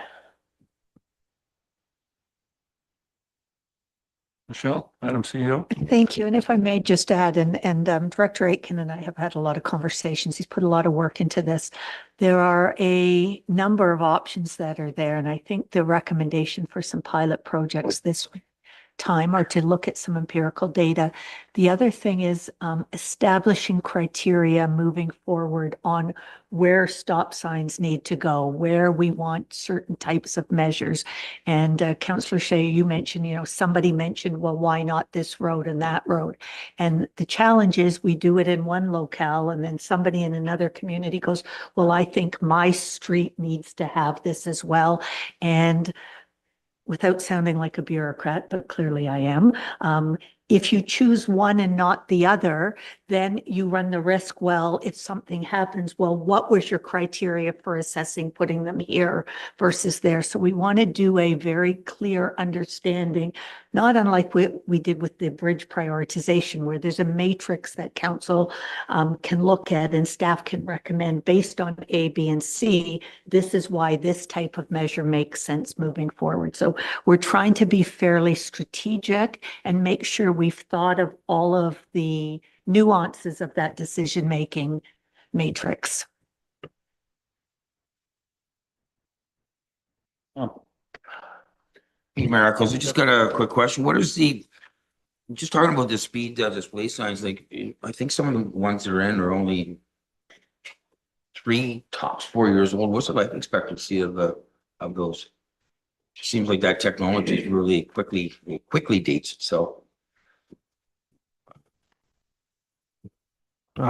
Good question. You think you're asking a simple question, but the province has actually made this quite complicated for us. So in the minimum maintenance standards, there is now a clause that speaks to reflectivity. So the idea is, and several municipalities, we've gone together, we bought essentially it looks like a gun, and you go out and you shoot your signs to get a read on the reflectivity.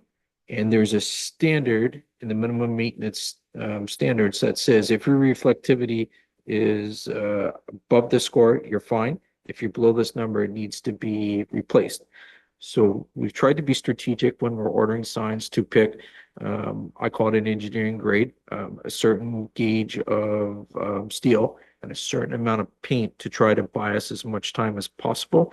But every 2 to 3 years, we do have to go shoot the signs, and it's a big job in a municipality of this size. It's actually a big job because you're supposed to do it at every intersection. With 3 rural townships, we have a lot of intersections and we have a lot of signs, so it actually does turn into a job in and by itself. So when I started my career, that didn't exist. You were just driving down the road some night after dark and you realized, hey, that's hard to read. You made a little note and you told the foreman, can you go look at signs? Well, now it's a very technical process.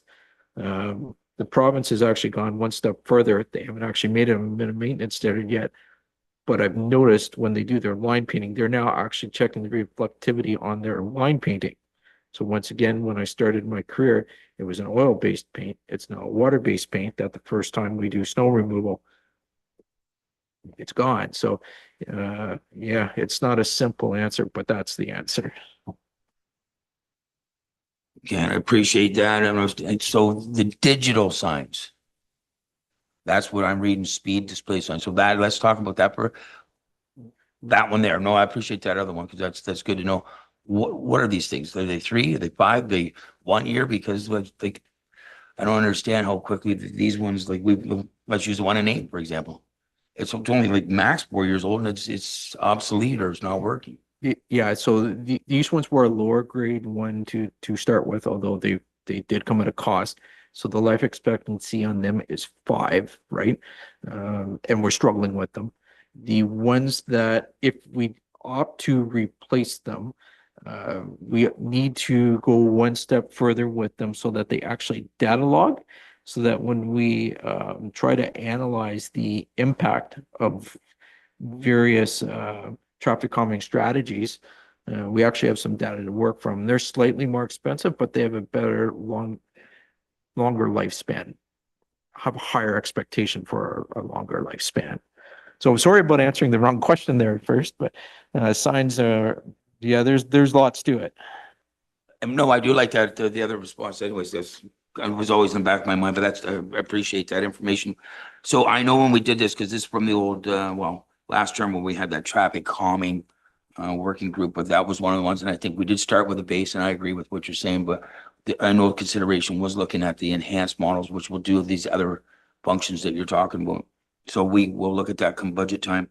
The other question I had was regarding the automated speed enforcement.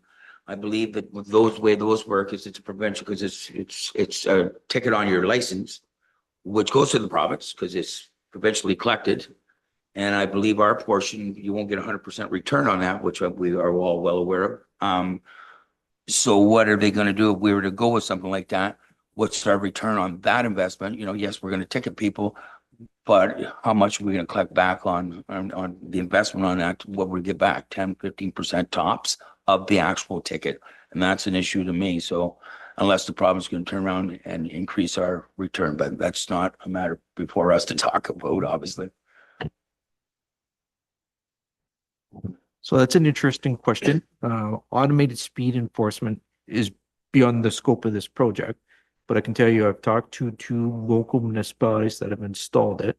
So at a very high level, very, very, very high level, they contracted a company that comes in and installs the camera, and they maintain the camera because you have to constantly check that when it's reading, if it's speed you're doing, that it's actually recording the speed within a certain tolerance. And then they send out the fine. They look at collecting the fine, and yes, you're right. It goes to the license plate essentially. And then by the time you send the province their cut, or I'm sorry, their share, and then the operator of the system, they take their share. You're right. There's very little revenue based on the 2 phone calls I had. There's very little revenue that would actually come back to the municipality.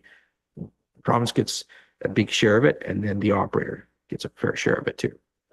Thank you. And that just to follow up on that, I think that's something that we all need to keep taking into serious consideration. Yes, an investment into the safety of our community, but you know, that's a significant amount of money when I think there's other calming things that we can provide. And I will agree with Councillor Hutch. I think, and again, the Madam CEO spoke to it. More stop signs certainly does that. And for goodness sakes, everyone just slow down. But thank you very much for your time.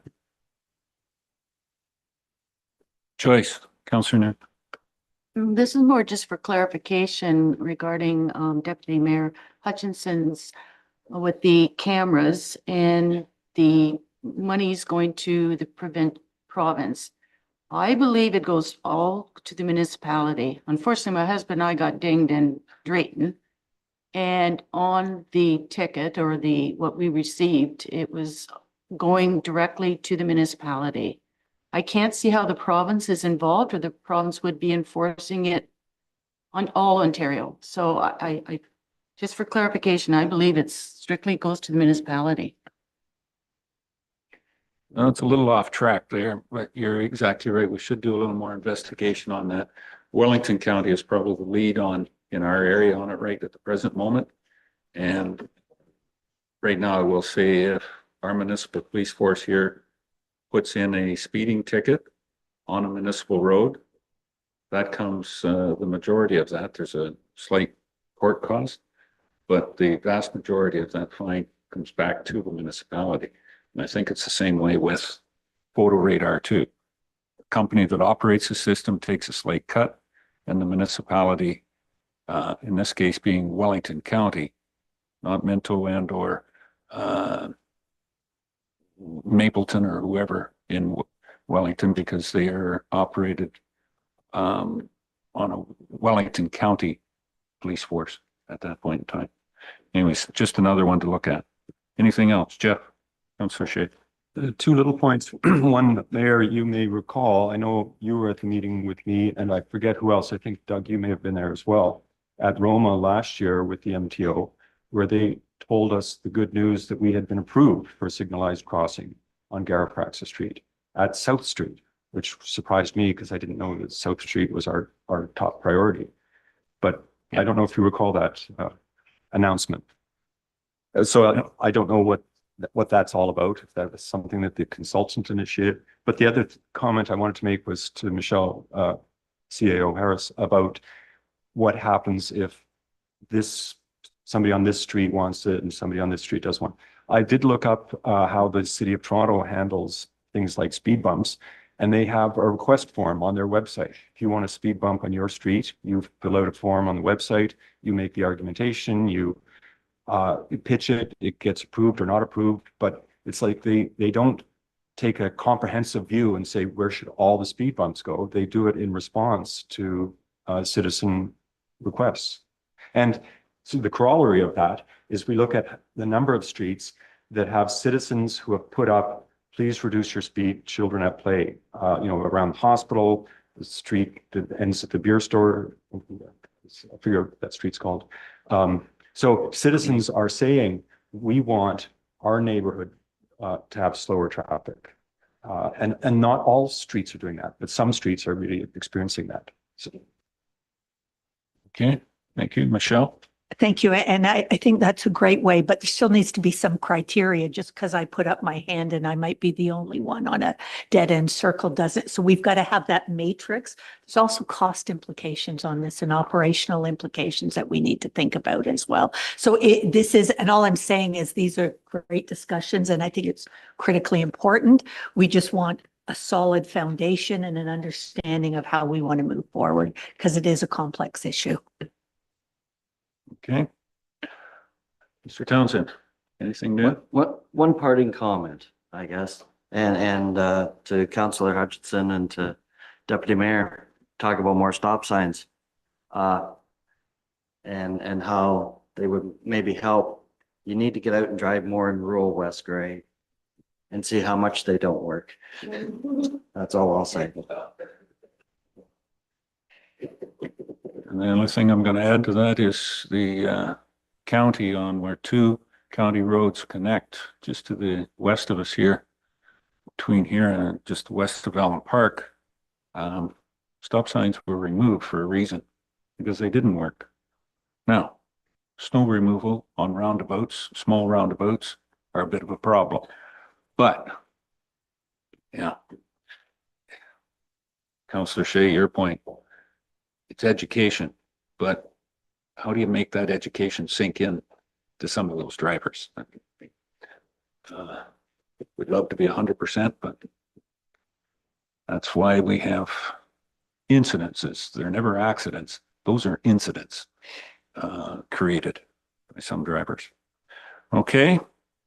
The recommendation is there for the mayor to consider because of the new act that says that the budget is the mayor's responsibility now, but he's going to take a lot of direction from the director of finance here to prepare this time, because I'm just a neophyte on this.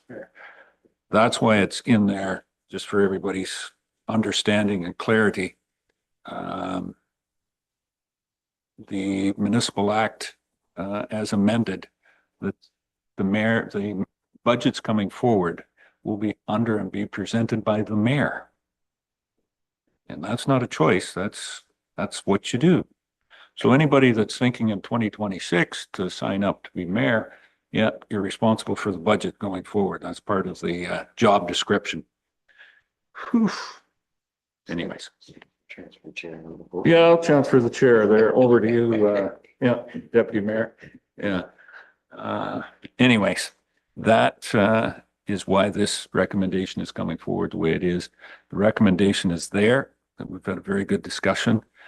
Do I have somebody to move and second that? The Doug's down there, Councillor Hutchison and Councillor Townsend. Moved and seconded to get some of this going forward and being put into place to make our community safe. Any further questions on the motion? Call the question. All those in favor? Any opposed? That is carried. Thank you. Street sweeping. Jeff, you have a report here on street sweeping. Yeah, this one should be a bit more straightforward. Thank you. We do some street sweeping on behalf of Grey County. This has been going on since pre-amalgamation. It has worked well. The contract has expired. The only change is they wish to go from a per hour rate to a per kilometer rate, which in our case actually has a financial advantage for us. The only part to note is if and or when the road swap would occur, some of those roads become West Grey roads, then the proposed agreement would need to be amended at that time for the reduced work on behalf of the county. But essentially it doesn't impact, it has no negative impact to our day-to-day operations by doing this service, as we need to drive down that road to get to our road anyhow. So to street sweep it at the same time is not a concern. Very good. Any questions on this? Councillor Hutchison. Doug? My only question is, do we have equipment to do this ourselves, or do we contract street sweepers? Jeff? So in Durham and Neustadt, we try to do it ourselves. Depending on how busy we are, Ayton and Elmwood, we may contract it out, but at no point have we ever been in a negative because of that scenario. So it's a bit of a mixture of the two, and I would expect that to continue. Okay. Anyone else?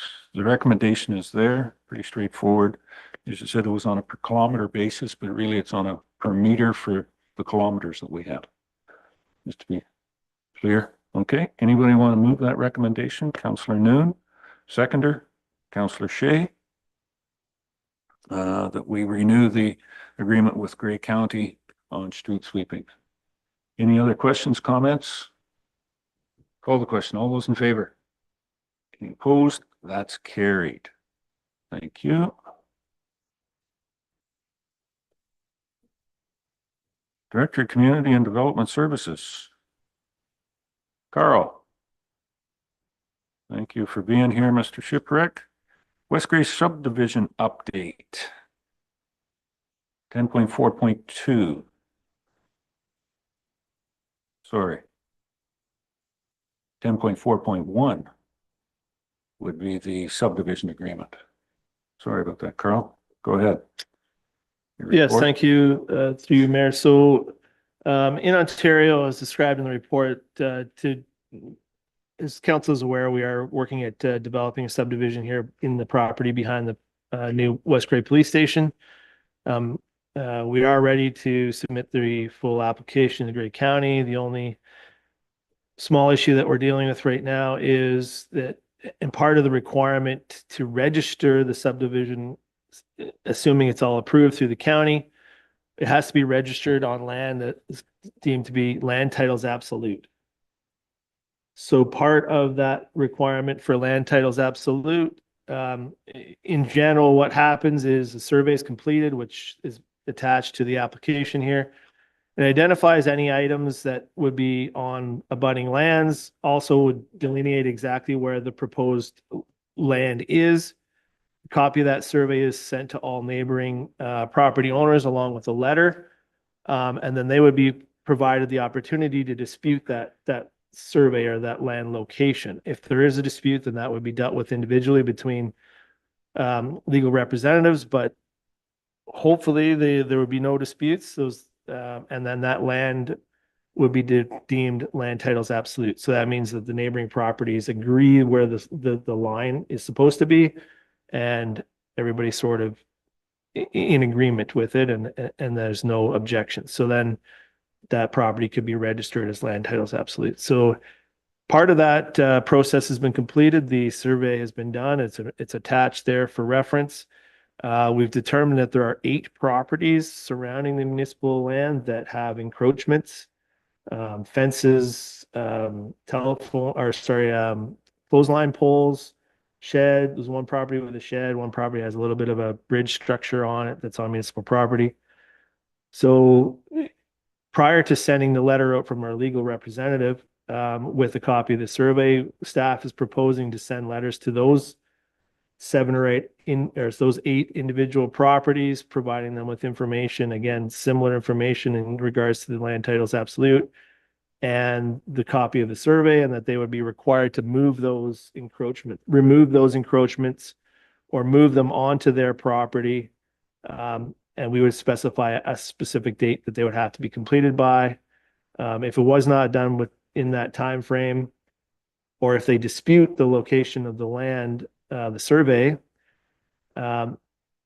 then we would have to deal with the dispute. But if it's not disputed, then municipality would remove that structure at their cost. We just wanted to provide this update to council so that they were aware, in case they get any questions or comments from the surrounding landowners when they receive the letters.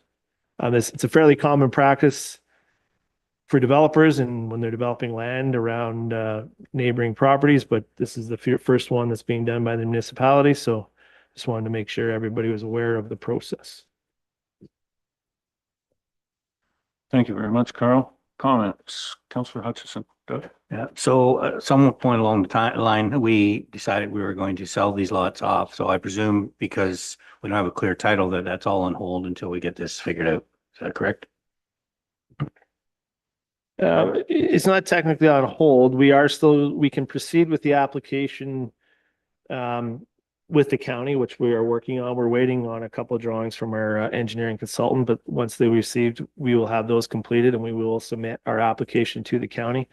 As any public process, similar to any developer, there's a public process there. There'll be a public meeting and all the rest of it, and the planning and all that stuff will continue to go through in the steps.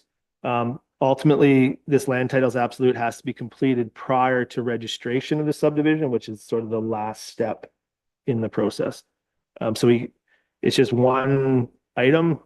The rest of the items are going to be completed at the same time. The application to the county, the county is the final approval authority for subdivisions. There will be some rezoning required on the land, so that will be done through the municipal planning process. The municipality has different authority to do land divisions separately from a developer, but as staff and council, we decided that we would follow the same steps that everybody else has to do, that the public information gets out there the same way as everybody else, so that public would have the opportunity to comment no different. So this is just one step in the process, but it is going to take a bit of time. So that's why we wanted to start it now rather than waiting till all the other steps are completed and then do this last. So, Carl, anybody else? All right, there's a recommendation there for this. We have somebody that wants to move that. Moved by Councillor Hutchison. Councillor Noon. Thanks, Joyce. Any further questions or comments on this? Call the question. All those in favor? Any opposed? That's carried. Okay. 10.4.2. And Carl, this is yours. Options for the RFP. Ray, your policies. And in interim control. Carl. Yes, through you, Mayor. So it's a similar, very simple, well, it's the exact same report. Nothing's changed since our last council meeting, as it was deferred at that council meeting to be bring forward to this meeting. The interim control bylaw is included at the end of the meeting into the bylaw section, but this report is specifically in regards to the options for the RFP and how we need to provide direction in the RFP for, again, the big concern or the big cost consideration in there that needs to be determined is the consultation with the public and how that wants to be done through staff. I will say just a little more information to this report and the interim control bylaw, I guess, in general. There was information provided at the beginning under correspondence. The council is aware that the Ministry of Natural Resources is looking at amending some policies in regards, so they are already working on that. They're looking at modifying, as indicated in that letter, their hydrogeology or their water requirements, cultural heritage requirements, and then any additional items that they would require for issuance of licenses. So that would be specific to MNR, not necessarily to the municipality. But the municipality, the items that the municipality be interested in would be the hydrogeology for the water, underground water, and the cultural heritage impacts, which would include things like properties, surrounding neighboring properties, and environment, and all those types of things. So those things are in the works that being looked at. So they would be included in the RFP as well, but it would be sort of a fluctuation depending on how the MNR deals with it. The other item is I did have a request from Scott Taylor, who's the planner, the senior planner, or the director of planning, I should say, at the Grey County. We had a meeting last week. He had discussions with Ministry of Housing, Municipal Housing and Affairs. They had a meeting and they asked, they brought it up to Scott in regards to our proposed control bylaw, and they had questions on it.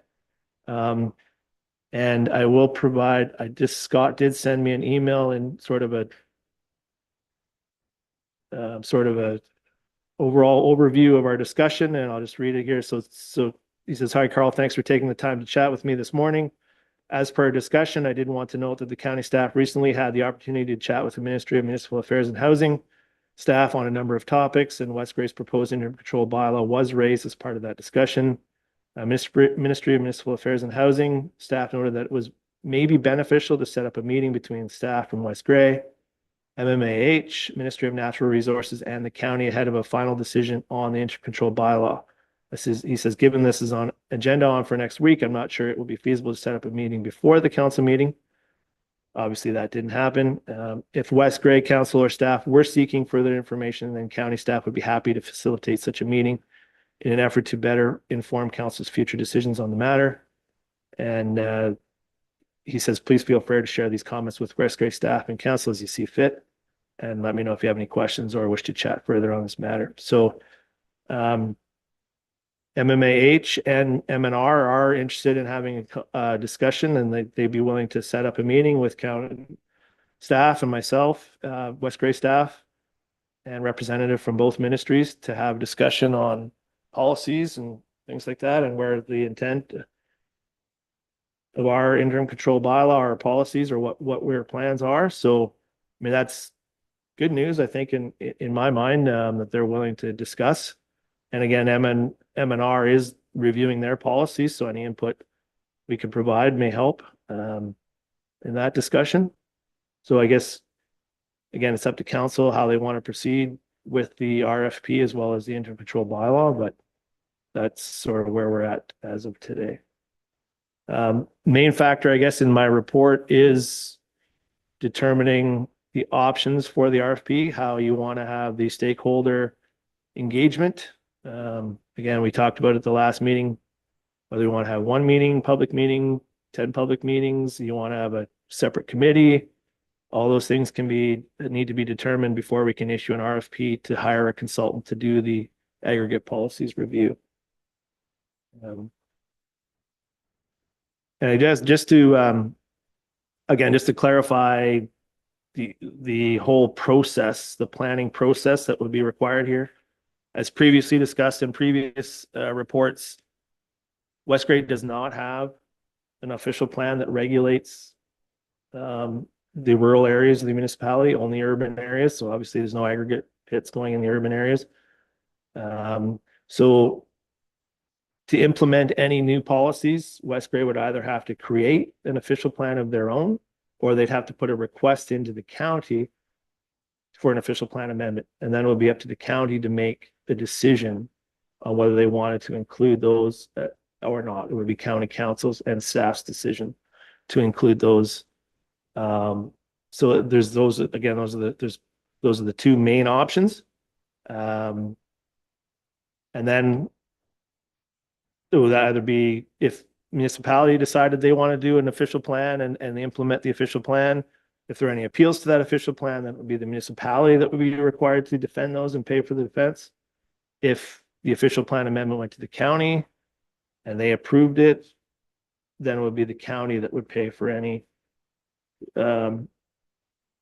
appeals to that process. So there's the cost of the report itself, but then there's also the cost of any likely legal action that would happen after those policies are in place. Thank you, Carl. Good update. I'm going to start with Tom. Deputy Mayor Hutchison, enjoy. Go ahead. Yeah, I was good for Carl. Thank you, Mayor Eccles. So just so I'm clear, so director at the county, Mr. Taylor, and this wasn't circulated, just what you shared there. So anyway, so director, the ministry, staff, council, and as well as the MNR are saying all these people want to, well, of course, we're more than willing, is not normal, but all that needs, we should have these meetings to actually get the language around the RFP and the interim control is essentially is that what my take was on that? So that we get that right so we're not wasting everybody's time. I think MMH and MNR would like a meeting to discuss probably to define what council's concerns are with the current policies that are in place and what they're proposing or what their wishes would be for a new policy, and probably to provide some direction from the ministry, probably some, I don't know how to word it, some clearer guidance from the ministry on what we can and can't do. There's probably some direction from them on what clear indication on what, because ultimately, as council is aware, any appeal goes through a provincial appeal process with provincial approval. So ultimately, the province has the final decision on, a council can review the policies, council's staff and consultants can determine new policies. We can put any policies in place in an official plan that we choose, that the council chooses, but ultimately that final decision through the appeal process is done by the province. So they would probably like to provide a little more guidance from the MNR on, what they'd be willing to see in new policy or what they won't. Probably try to streamline our process. So, and which would be helpful if in the future, if, that we don't put anything in those policies that would just be overturned on appeal anyway. Because ultimately, if we go through this whole process, hire the consultants, put policies in place, put a new official plan in place, it gets appealed, and then it just gets overturned on appeal, we're just wasting a lot of time and money by everybody. So ultimately, it's the province's decision in the end. So if they provide us a little more guidance on what we can and can't include in these new policies, then, that may be helpful in determining where we should go. So. Thank you, Mayor Nichols. So I guess what's created that question was, what we had heard this morning in the presentation comment period was about Caledon's, what's happened there. And I don't know the story, and that's just somebody's, making a statement. But I guess my point is, this to me, okay, so how do we take a interim control, pass a bylaw or make that motion, have that there without all, yes, we have to have all of these items around that. But to initiate the interim control, we have to pass a bylaw. Then we got to have all these people come in mind. That's how I look at it, to make sure that we're designing that, like the policy around that. And again, I understand it's in, for sure in Grey County, because that's official plan, because it's outside of the settlement areas. So that, I see that happening. The ministry is obviously coming to the table, we're offering to come to the table to make sure we're hitting, the provincial stuff. So I just wanted clarity. It just seems like what we were trying to do was, by putting this in term, is now flushed out these people who want to come forward and help us create that policy and the proper language. Would you feel the same? Or is like, I know it's really hard to answer that, Carl, but that's how I feel about it, because all of a sudden everybody's paying attention of this motion or the recommendation that we did there a couple weeks ago. Yeah, through Mayor. So I can't speak directly to what MMAH or MNR staff will want to provide. I didn't speak to them directly. I'm just receiving the information secondhand. The questions that they had provided to Scott through the county, they had, they just were wanting to know what the intent of the interim control bylaw through the municipality was, what we were looking to do with it. Where we were looking to go with it in the end. I think one question they wanted to make sure that it wasn't just, putting a pause on aggregate construction or aggregate development for 2 years and no policy development, which isn't true. Like, council has passed the resolution to move forward with the policy review. So, that will happen at some point, hopefully in the next year. That's just how we get there through this RFP, and how, assuming council approves the bylaw and approves the RFP, it's just how we're going to get there, and how much consultation with the public we need to have, or council wants to have. So, and how it's not an easy question or an easy situation, because like, I know council, and I see there are concerns with gravel pits. There's no question. It's just, the question is, how much is the province going to let us do in the end? And how much time and effort are we putting into something if they choose not to let us do anything is going to be difficult. So we definitely need to have those meetings, but, and then see what happens after that. I guess the question is whether we're doing this RFP and intercontrol bylaw first, or whether you want to wait and have those meetings first and then look at the intercontrol bylaw after. Okay, thank you. So I'll just be my final comment on this. So again, I see the interim control, I see that going in place now, and then we could get the proper language around that, but we're going to put that in. Again, why we're doing it? Because we need the education on what's going on in our pits and our surrounding within our municipality. So we are going to need we're going to need the RP, and we're going to need some of this educational component from the ministry and from the MNR, and of course, Grey County, because it is in their OP. So I think that it makes sense to bring it all together, and then we have a wholesome conversation. We create the policy or discussion around all of that knowledge that's in front of us that we don't have now, and just leave the lights on as per normal is probably not an appropriate way until we know, and we are all educated. We're all in it together. Thank you.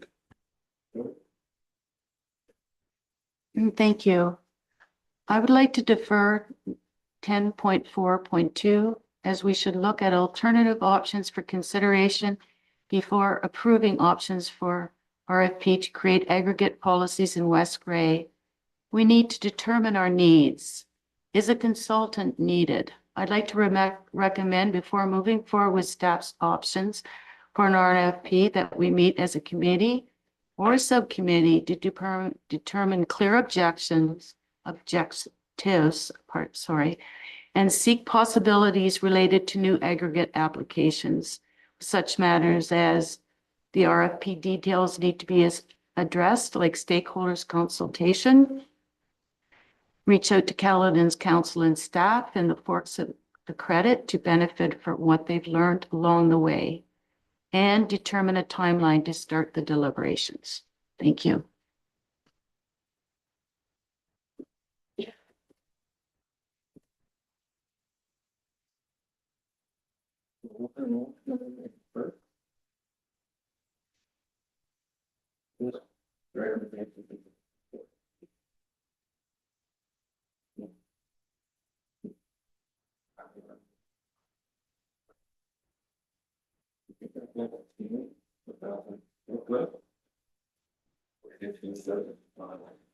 Three Miracles, I don't have a definitive time frame for when it's being deferred until. So I just need that so that council can have that debate and discussion should they choose to. So meaning, yeah, until is kind of obscure. A month, 2 months? I would like at least a month so that we can plan whether we're going to meet as a committee or subcommittee and then start our deliberations. So that way we kind of have, and then also that meeting with the county and the two ministries so that we can get some kind of foothold on what we're looking at before we move forward with the RFP, and if it's even needed.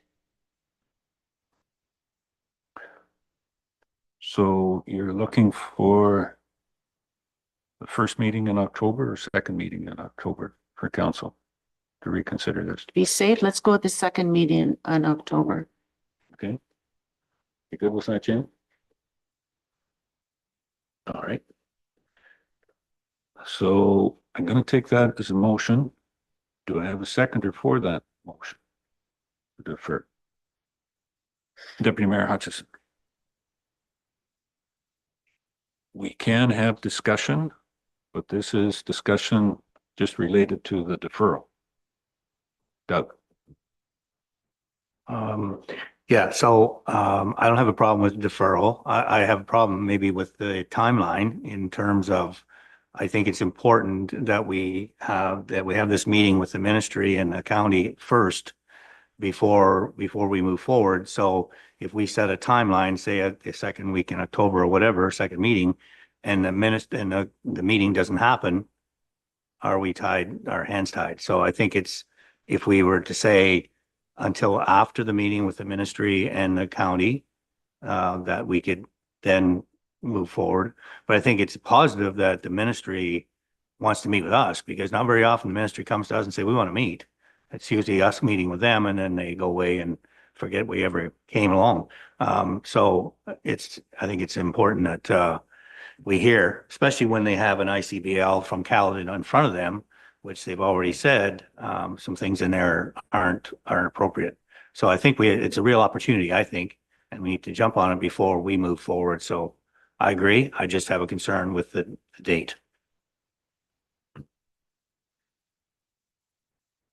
In my interpretation, Joyce, you're putting us off to deal with those topics with ministry, with legal on this RFP, that this report be set aside until the second meeting in October, when we can have staff do a deeper dive into what is in this report. Clarity on topics. I think that's what you're meaning. The only thing is, if we don't start the deliberations, we don't know what we're looking at. So maybe I need to amend the timeline and say until further notice, until direction, that we can give better direction based on our deliberations that we as council, meeting with the ministries, checking other stakeholders, feedbacks, checking with Caledon, like there's a lot we need to investigate before we can actually recommend to approve an RFP. So perhaps I'm a little, maybe the timeline needs to be extended based on our deliberations, when we feel comfortable that what that step is. Maybe we never want to reach out for an RFP because based on the information we generate, we can make decisions on our own without big costs involved. So can I recommend that until further notice in the deferral? That's a procedural. Well, you have to answer that one, Jamie. You got a suggestion, Tom? If I may, thank you. Absolutely. As a seconder, if I may, I would say that deferring this until such time as we've met with the director of the county and the two ministries, and then allowed a significant amount of time for staff to do a summary or capture that and bring it back. And that has given us a deadline. It's, hopefully we can get it done. But I think with it, I believe, and I'm not going to be the clerk on this, but I think we need to put a date on this deferral somehow or other. We got to get something on that. So by the first meeting of November, hopefully, and that gives us allows us enough time. I don't know, but my recommendation would be after those are completed, then we follow up immediately. So now I'm hearing an amendment from the second week in October, or second meeting in October to. Okay. We'll see how Jamie comes up with this. He's our parliamentarian here. Thank you, Miracles, and through you. So ultimately, there is a motion on the floor right now, which is to defer a decision on this report until October 21. The options before council would be to amend the motion as it is, or have the motion be rescinded, take it off the table, and then introduce a new motion. And Deputy Mayor Hutchison has indicated a time frame. If council doesn't want to put a time frame on it, then it can just be left open-ended and have the decision on the report be deferred indefinitely. It's ultimately up to council as to how you want to proceed.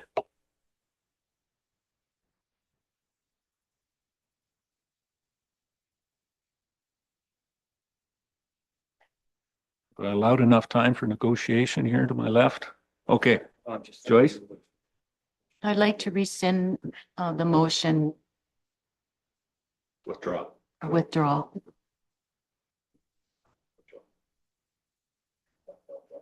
Yeah. Joyce says she's wanting to withdraw the motion. Is there any objections from council on her withdrawing that motion? Seeing none, motion's been withdrawn. Now. Okay, then I'd who like wants to make another motion. then I'd like to defer the 10.4.2 until further notice.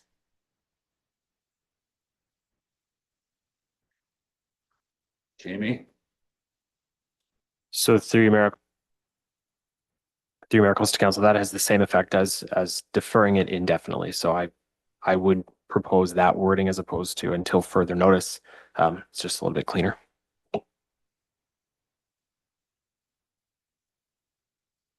Yes, Tom. Thank you, Miracles. I'll give it a whirl. Okay, so we defer 10.4.2 until such time as we, Thank you, Joyce.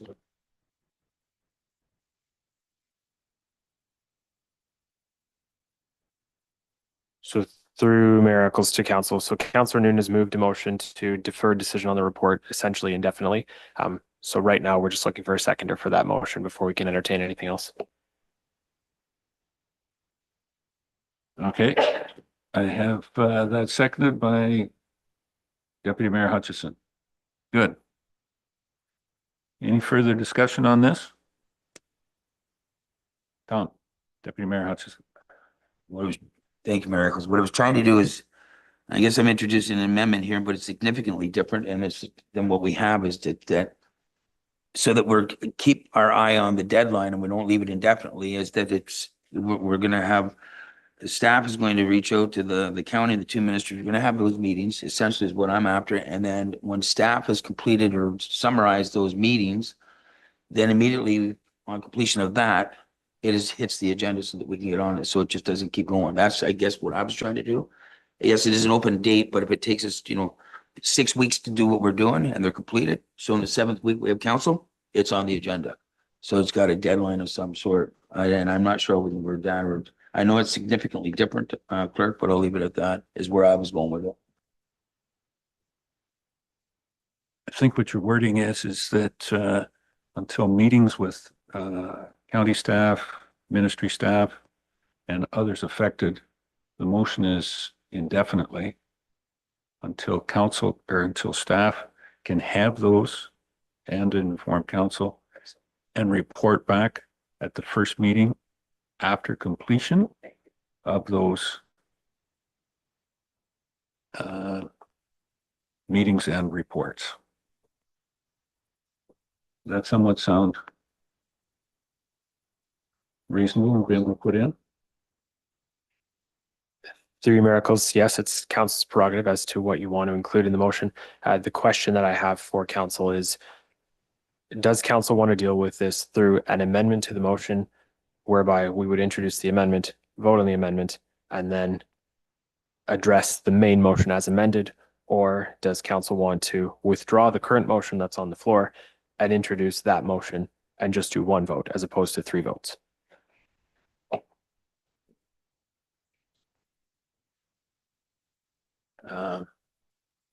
Jeffrey, you jump in.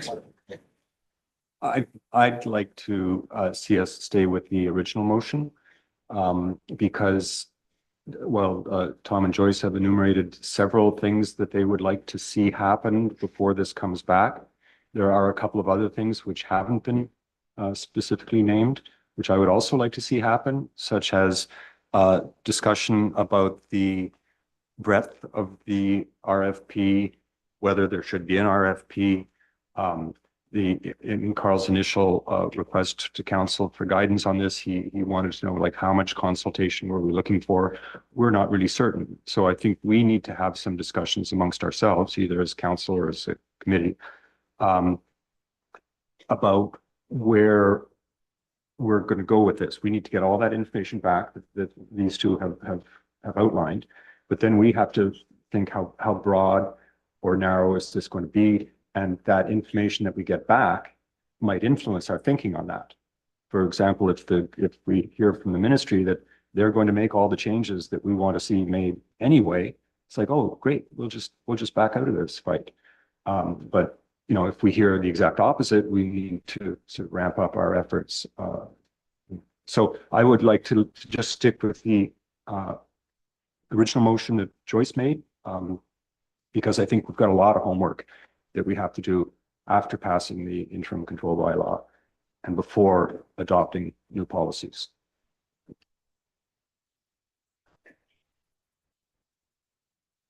You want to jump in, Jamie? Go.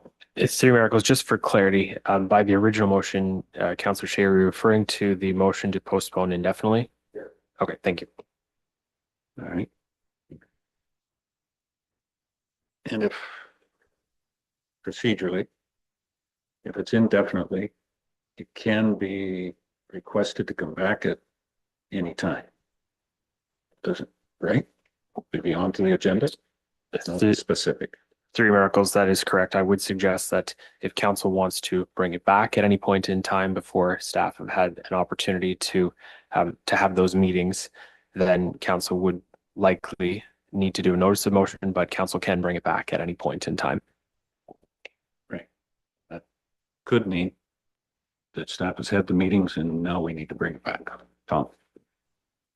Thank you, Mayor Eccles. So I just need this for clarity. In the past, we've always had to make a recommendation or a motion to give staff direction to undertake such things, activities like this. And I just want clarity that by taking the original motion with not anything on there, that activity is going to actually take place. Because in the past, again, it's always been kind of direction for it. So I need clarity in my own mind on that. If we're doing something different here. Jamie, do you feel that there's enough in there or from the discussion that staff has the direction to be taken? It's three miracles. I would say not. The motion is fairly black and white. It's just postponed indefinitely. There's no further council direction within that wording that would provide any guidance or clarity for staff in terms of what needs to happen or what must occur before this comes back from a staff perspective. So, so there's no frame of reference, as the deputy mayor had pointed out, to more or less trigger that bringing it back to council from staff. So at this point, it would ultimately be up to council to determine when that time is for it to come back, because council hasn't provided any direction as to what must happen before we can bring it back as staff.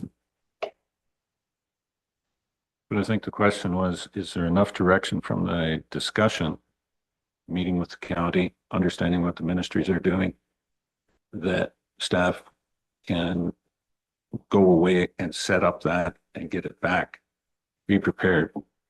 Yes, council would need to bring the motion back, but on an indication of completion of those subjects. This is three miracles. If there's no direction through motion, there's no direction. So we would need a motion. I knew he was going to say that. So yeah, it was.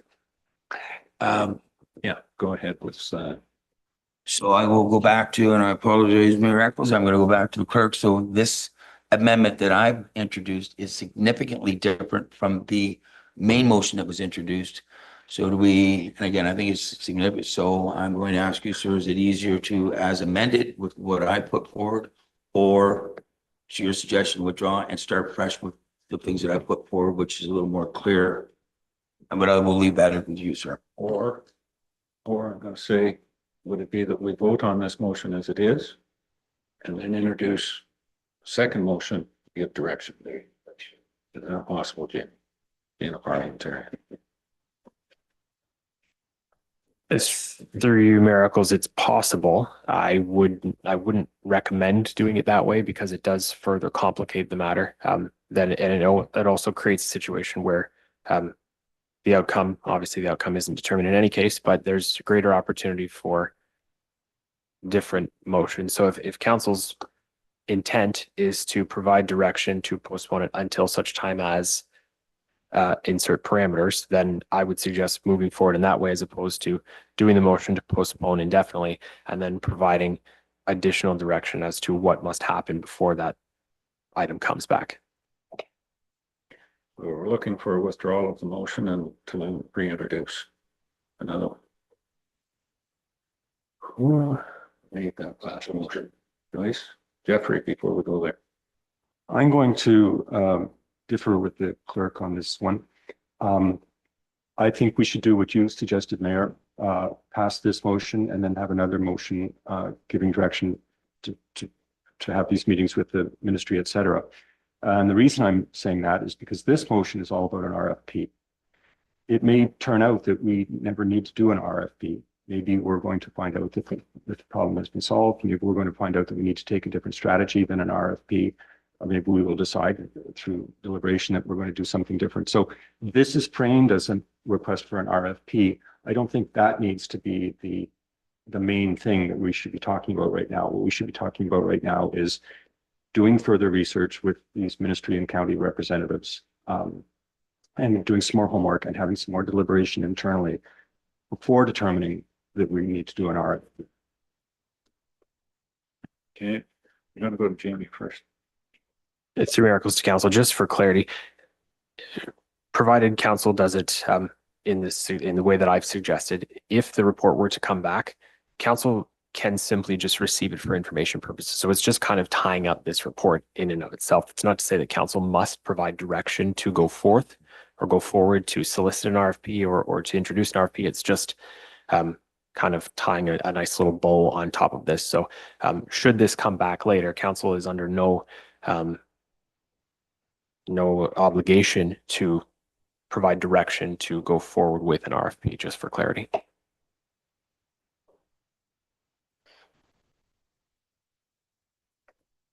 Okay. Carl. I haven't heard from you in a while. You started this. Yes, Go thank ahead. you. Through you, Mayor, if I may. I just want to try to clear things up a little bit. There's been some discussion on whether an RFP is required or not. I'm going to provide my my expertise as adequate as it may be. Will be a RFP required. The municipality will be required to do an RFP, and the municipality will be required to hire a consultant to do a review. Even if you are satisfied with the whatever comes out of the meeting with the MNR, if they choose to review their policies, it will not be done in time to meet the deadline requirement of the interim control bylaw. If your municipality does not want the interim control bylaw overturned on appeal, we are required to do a policy review within a mandated timeline. And the ministry will not be done in time, even if they do a review of their policies that satisfies the municipality. So if the municipality wants to proceed with the interim control bylaw, you are required to do a policy review, and it will have to be done by an outside consultant. We do not have staff that can do it. There's not enough expertise because, like I've provided before, any new policy will be likely appealed, and you will require that expertise in development of the policy and defense of that policy at that review. And municipal staff cannot do that. So, and not to mention that at the end of the year, we will not have a planner on staff. And it may be the Grey County doing planning as directed by the council that we'll be moving forward with, possibly moving forward with Grey County staff as our planners. And they've already provided guidance that they've reviewed their policies and are satisfied with the policies that exist today. So they're not going to review the policies either. So if the municipality wants to defend an appeal of the interim control bylaw, you are required, we have to do something. And the only way to get that done is through a consultant. And the only way to hire a consultant is to provide an RFP. So these are the steps that we have to take, and we have a limited time frame to do it. This is probably a 6-month review by a consultant. So, and you have a year to get the whole thing done. So we have a time frame to do the RFP. We have a time frame to hire the consultant, right? And then, because you also have to include in the interim control bylaw can be extended by 1 year, but that has to include implementing the new policies in the official plan. So somehow we have to take the policies that are proposed, either develop a West Grey official plan or include them in the Grey County official plan. And that all, as council knows, takes time. That's probably a year's process to get it into a new official plan, whether it's West Grey or Grey County. So that has to be done somehow. So the review and the new policies, in my expertise, timeframe wise, need to be created within 1 year to leave us the second year to incorporate those new policies that are either approved by council in some kind of official plan document. So assuming the council chooses to move forward with an in control bylaw today, then this is the time frame that needs to be followed. And otherwise, in my expertise, we will lose on appeal on our in control bylaw. We need to follow the steps and we need to do them. If we pass the under control bylaw and you choose to defer this indefinitely, and then maybe 6 months from now through after all the process, we finally we're too late. So if you choose to defer this, then my recommendation is you defer the under control bylaw until this is decided and do it all at the same time. Both of them have to go hand in hand. They have to be done together because your clock starts. When the inter control bylaw is passed, your clock starts. You have 2 years. Because at the end of the 2 years, your inter control bylaw goes away. If new policies are not in place, whatever policies exist prior to that inter control bylaw are what happened or what's in. So the intent of the interim control bylaw is to pass new policies that will provide for new development. So at the end of the 1 year, at the end of the 2 years, the new policies need to be in place. Otherwise, any new development that have been waiting till the interim control bylaw passes just goes under the old policies. And then the interim control bylaw was a waste of time. So we have a time frame. It takes time. We need to follow it. If if the intent is to have new policies in place at the end of the 2 years, and it cannot be, the interim control bylaw cannot be extended more than 2 years. That's it. There's no extension. That information. Doug, Councillor Hutchison. So my thoughts are, by passing the current interim control bylaw, we're sort of tying our hands. I see a lot of gray areas and whatnot. My preference would be to not pass the interim control bylaw until we've had this meeting with the ministry to see where they're going, what they're suggesting. Because if we pass the bylaw, we're tied into like timeframe, as Director said, a year or 2 years. But in the meantime, there could be a whole other thing going on with the ministry that we have no idea what's going on. Why wouldn't we wait and get that information and then decide, okay, do we want an interim control bylaw? Do we want to spend the money to do an RFP? Or maybe we go some other direction, whatever that is. I don't know. I just think that passing the interim control bylaw, we're setting a path that we don't know what's going to happen. I like to see us have this meeting, put this all on hold, including the bylaw, have this meeting with the ministry, which I think is a positive, and then decide where do we want to go. That's my thoughts. Okay, and with that comes back to the only topic we're really discussing here is the deferral of this recommendation. It has nothing to do. How we're going to vote on this will probably influence what comes up in the bylaw. But right now, there's a motion on the floor. Is there any more discussion on the motion on the floor to defer? Jeffrey. I'd like to move an amendment to Joyce's motion. Instead of indefinite, that it reads 2 months. 2 months would give us the first meeting in November. Yeah, today's September. Well, that'd be October. That would be into November. Okay. Yeah. All right. We're doing the math on that one. Good. So the amendment is instead of indefinitely, Jamie? Three Miracles to Councillor Shea, rather than saying 2 months, would you be open to me putting the first meeting date in November, just for clarity, so that there's no ambiguity? Thank you. None on the floor. We have a second.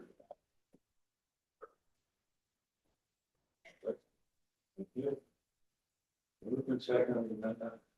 The deferral, first council. Three Miracles, for clarity, that date is November 4, 2025.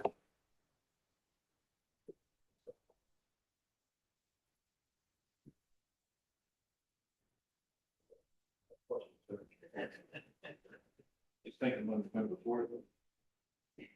That went away. Go ahead. Yes. County holiday. Yeah, naturally, winter hockey game too. Okay, for clarity again, I'm gonna ask this question, put it in front of my colleagues. There's no direction here for staff on what we've discussed. This is just an open ended. It's not asking them to engage with the county and the ministries. So when we do this, we're gonna have to put in it as amended again, or we're gonna have to bring, I'm gonna have to bring in a motion. It's not tidying it up, and the clerk has supported what I've requested. So, you know, we have a motion, we have an amendment, and it has to be an extra amendment, or I entertain bringing a new motion after it. Okay, so I just want to make sure everyone's clear on that. That'll be when we discuss this motion, if this amendment goes forward, how this one goes. That's on the floor right now. So the amendment is on the deferral, the first meeting in November the 4th schedule. Correct, Jamie? Yes, Three Miracles. The amending motion reads that the main motion be amended by changing indefinitely to November 4, 2025.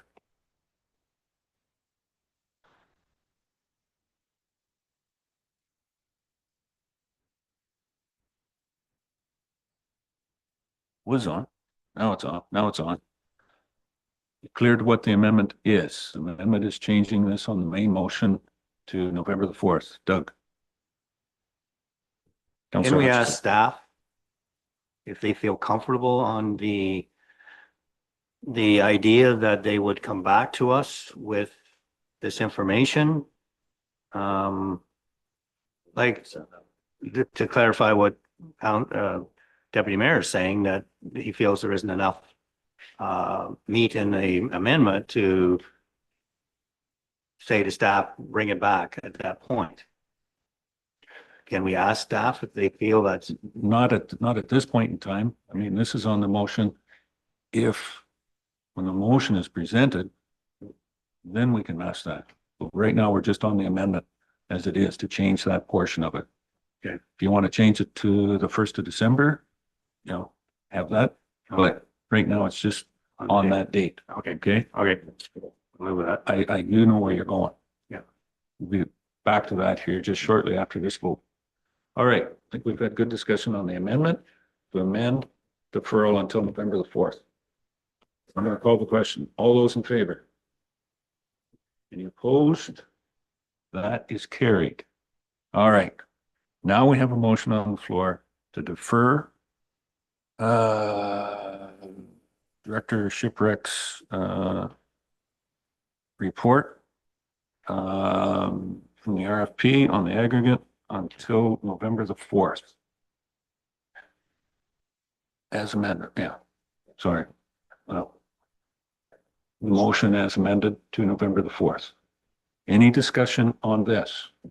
Doug? Councillor Hutchison. So I'd like to ask our director if he feels that, given that there's a meeting to be had, come forward, and whether he has enough time to bring this back to the November meeting. So that's basically the gist of it. Does this work for them?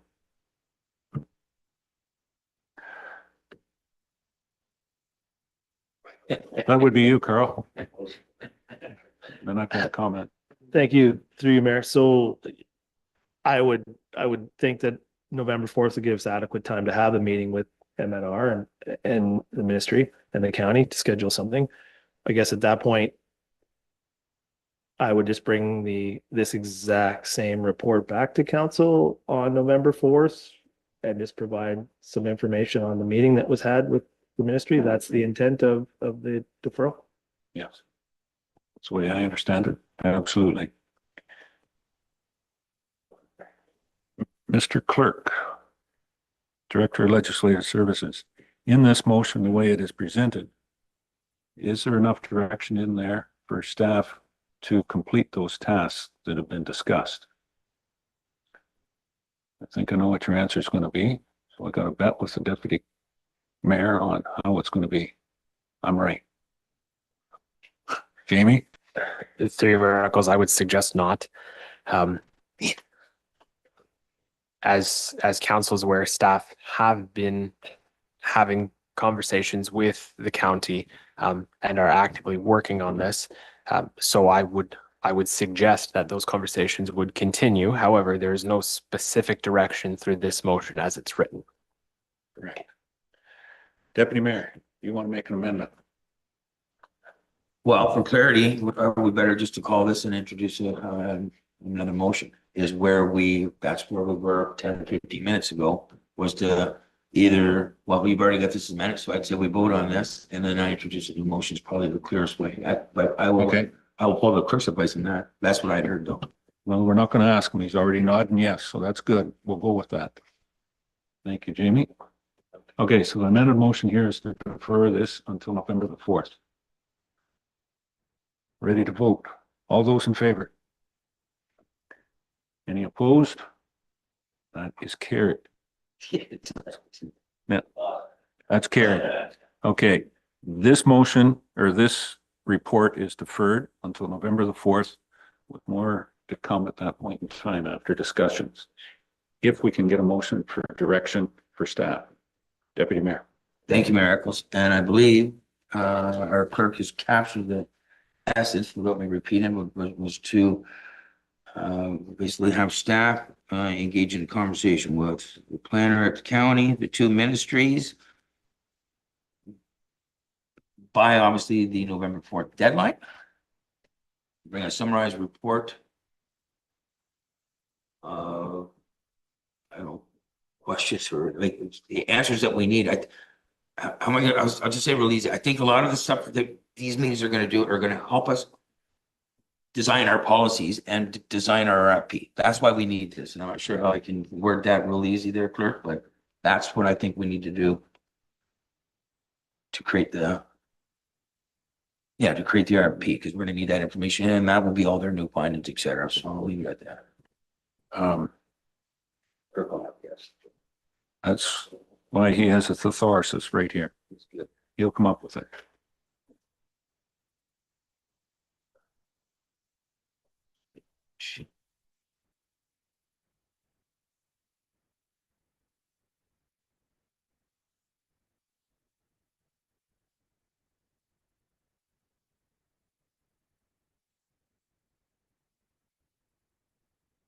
How does that read, Mr. Clerk? Through miracles to Deputy Mayor Hutchinson, correct me if I've missed anything, but essentially council direct staff to meet with Grey County staff and staff from the Ministry of Municipal Affairs and Housing and the Ministry of Natural Resources to further discuss options for aggregate policies. Have I missed anything?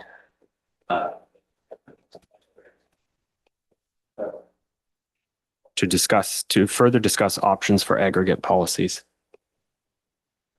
If I may, and to provide a report back for the November 4th or November 4th meeting.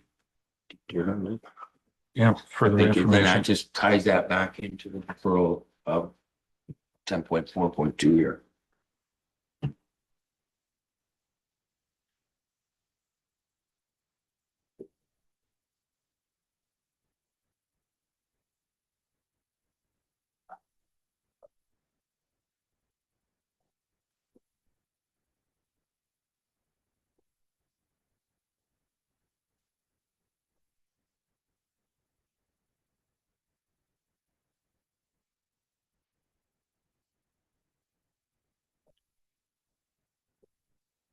Jamie, I'm gonna say Ministry of Municipal Affairs and Housing, Ministry of Natural Resources, Forestry, and other ministries that may be involved, because mining might be in there under that ABR that is out and posted. Just other ministries to be involved. If that will be friendly enough. Oh, yeah. Okay. Joyce, you want to second that? Say yes. Yep. Just question on it. Just for clarification, these meetings, would they also involve council as a whole be involved as well? I don't believe it would be council as a whole, no. Staff may invite somebody, but it certainly wouldn't be council as a whole, because then we'd end up, that means that it's a council meeting. Right? Jenny, what are you doing? Oh, further, Joyce, sorry. Then I would think that you would be present then. I would hope at least someone from council would be participating in that meeting. Thank you. Is that another friendly amendment? I think that's your dispatch. You follow that up? I'm not certain what council is wanting right now. I have the motion that I've written with a friendly amendment, I believe. And I'll leave it to the mover and seconder to indicate whether or not they're accepting further friendly amendments to the motion, but I'll read what I've got for now, and then we can move forward from there, if that's okay. That in consideration of the report, council directs staff to meet with Grey County staff and staff from the Ministry of Municipal Affairs and Housing and the Ministry of Natural Resources and other relevant ministries to further discuss options for aggregate policies and report back on those discussions at the November 4, 2025 council meeting. Tom. Yeah, I did move that and it wasn't amended. This is a new motion, just Jean had said it is amended, but I just want to make sure it's a new motion and I certainly stand behind that. Thank you.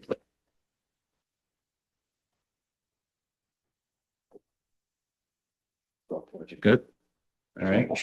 Yes, it's three miracles to Deputy Mayor. That was just incorporating the suggested wording from the mayor as that friendly amendment piece in there. Okay. So I've got the motion moved and seconded. Are you fine the way it is, Joyce? Okay. Councillor Townsend. So just a question. As we get moving pieces here, a lot of balls in the air. Does this also affect the interim control bylaw? Because I believe the comment from Carl was that those ministries and the county also had issues with the interim control bylaw. So part and parcel, should it all be put on hold, like everything in one package? Deferred until that November meeting? Until we get to the bylaw, we can't defer it at that point. Okay. Yeah. It'll have to be at that point, how council wants to handle it. Yeah. We can't do that through this motion. Okay. All right. Well, the discussion was healthy, but it was lengthy. Anyone else on the motion? Call the question. All those in favor? Any opposed? That is carried. Thank you, Carl.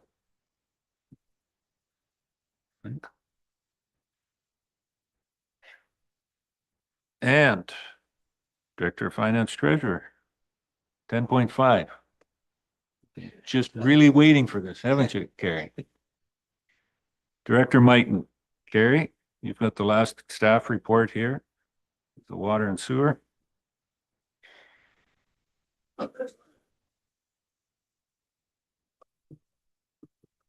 Through you, Mayor, this is just requiring an update to or recommending an update to the water and sewer rates for both Durham and Newstead.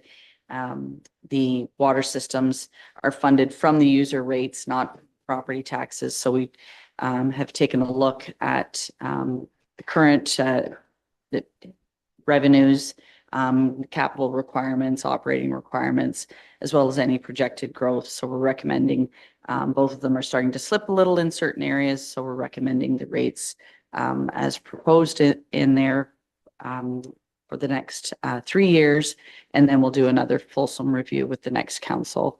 But if there's any questions, I've kind of provided samples of some typical minimum water billing for the metered users to give you the idea of the impact potentially. It again depends on the metered usage, but that is a sample. Okay.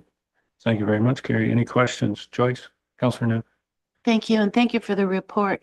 I was just curious, and with the Durham users being affected by so much costs for infrastructure and so on and so forth, I was surprised that the capital finance wasn't increased. So right now you feel comfortable with what's being brought in is helping to offset those costs? Yeah, currently the way we're looking at it, it should be sufficient with the capital and financing charges that volumes that are in place, also projecting some of that growth that is anticipated, a bit more growth than in the Newstead system. So we are anticipating that it should be sufficient. We were successful in getting some grant money as well. So that also has played into some of that. But we will, like I said, the next review it within the next council term as well, just to make sure that it's not slipping as we move forward. But yeah, so far, that's what we're checking. Okay.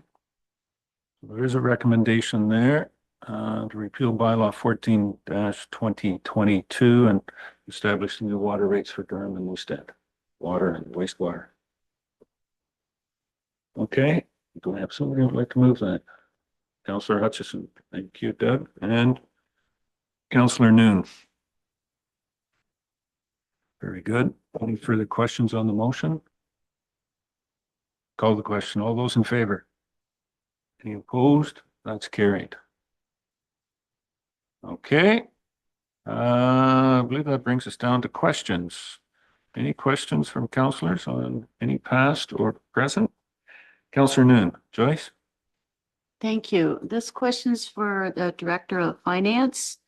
With today's delegation, the Saugeen Hospice, I was just curious to see how much money we have in our grants to organizations. I know there was a little bit left. I was just wondering if council would consider under the mayor's budget or whatever to, not so much budget, but if there's any monies left there to give them some funding towards the cause.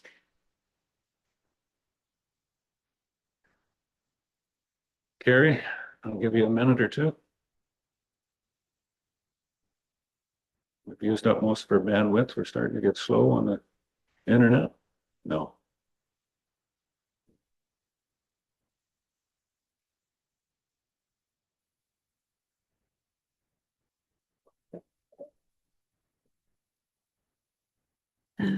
Based on our first round of allocations from our grants, we had $7,300 left. Okay. No, can I make a recommendation? Nope. No. Okay. No. Jamie, go ahead. It's through miracles. This matter would require a notice of motion for discussion at a future meeting. Okay.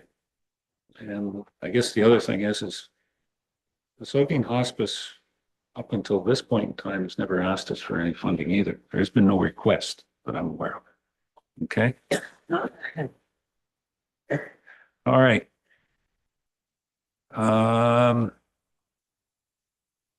Motion, which notice was previously given. Councillor Shea on August 12th, access to the SVCA property in Durham. Yep, well, you give it. Okay, You want to go forward with it at this point in time? okay, well, I'll introduce it for council's consideration. Whereas the Saugeen Valley Conservation Authority has recently made a decision to curtail local access to significant portions of its Durham property, and whereas the Saugeen Valley Conservation Authority in Durham serves as a valued natural and recreational resource for residents and visitors, contributing to community well-being and environmental education, and whereas the municipality of West Grey recognizes the importance of maintaining transparent and collaborative communication with Saugeen Valley Conservation Authority regarding changes that impact public access, therefore be it resolved that council directs staff to send correspondence to the Saugeen Valley Conservation Authority requesting that no further curtailment of public access to the Durham property be undertaken without providing a minimum of 24 months written notice to the municipality. Okay. At this point, do I need a seconder for that? Yes. Is there a seconder for that? Thank you, Councillor Noon. Joyce? Any further discussion on the motion? It's on the floor. Don? Mayor Eccles, yes, I support what you're trying to say here, what the campaign that's out there to stop it, but I can't support it quite simply that the conservation land is private property. We don't have any jurisdiction over it, other than it is in our boundaries of our municipality, but it is private property. And by supporting this, it would be basically telling any other private property owners that, we're going to have the upper hand on you by doing stuff like this. So it's not ours to make those decisions and instruct them what they can and can't do. It's very unfortunate, but that is the nature of the beast that we have here. The conservation, it is conservation land, and it's not ours to have any say in how they're going to conduct the operations of it. And that's how I feel about it. So I just can't support it based on that alone. Any other comments on that? Councillor Townsend, Doug? Yeah, I agree with Deputy Mayor. I don't think there's anybody that likes the way they went about it or likes the no consultation and all that other stuff. And even where the fence is, if the fence would have been put in a different location, we probably wouldn't be having these discussions. But back to what Deputy Mayor said, and I agree with him. Unfortunately, until we keep hearing that the land was gifted to them and everything, but until somebody can actually show us that on a piece of paper, it is private property. It is owned by the Conservation Authority. And as a municipality, we shouldn't be in any position to tell a municipal property owner what they can do with their property, although we did that with Sunday hunting, but that's a whole other topic. But I don't feel as a councillor or as a municipality, we should be telling private property owners what they can and cannot do with their own properties. Okay. Anything else? Anyone else? Any comment?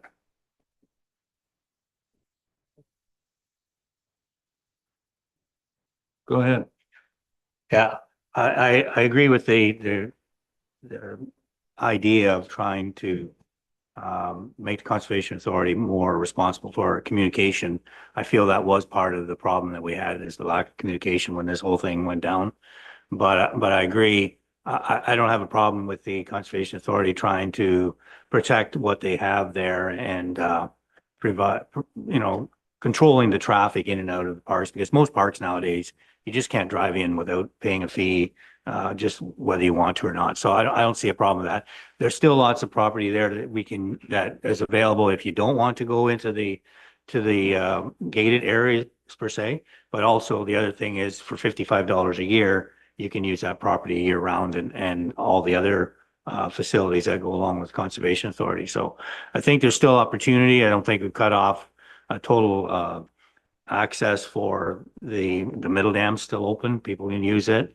And if people want to pay the cost, you can go in and maybe even play some Frisbee golf or horseshoes if you want to, since they have a lot of other things there available too. Jeffrey. I appreciate the comments. This motion is not intended to tell the Conservation Authority to do anything. It's just asking the Conservation Authority to consider consulting with us if they do this again. At one of the public meetings which Conservation Authority attended, they were asked whether they had plans to fence off the rest of the facility. And they said, not today, not next week. That alarmed me. That sounded like maybe next year, maybe 2 years from now.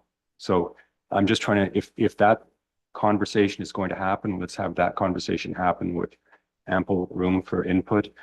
The Conservation Authority may own the land, but they are publicly accountable. The board of directors is comprised entirely of elected representatives. So they are somewhat accountable to their constituency. And I think that, further consultation in the Conservation Authority's own comments, further consultation would have been helpful. So just trying to help. All right. Anything further? Yep.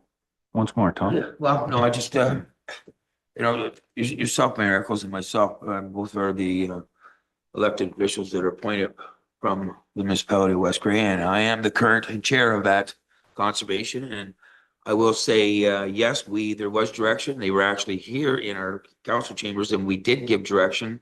We wanted to make sure the communications were very wholesome and very upfront, and that, the whole community was approached.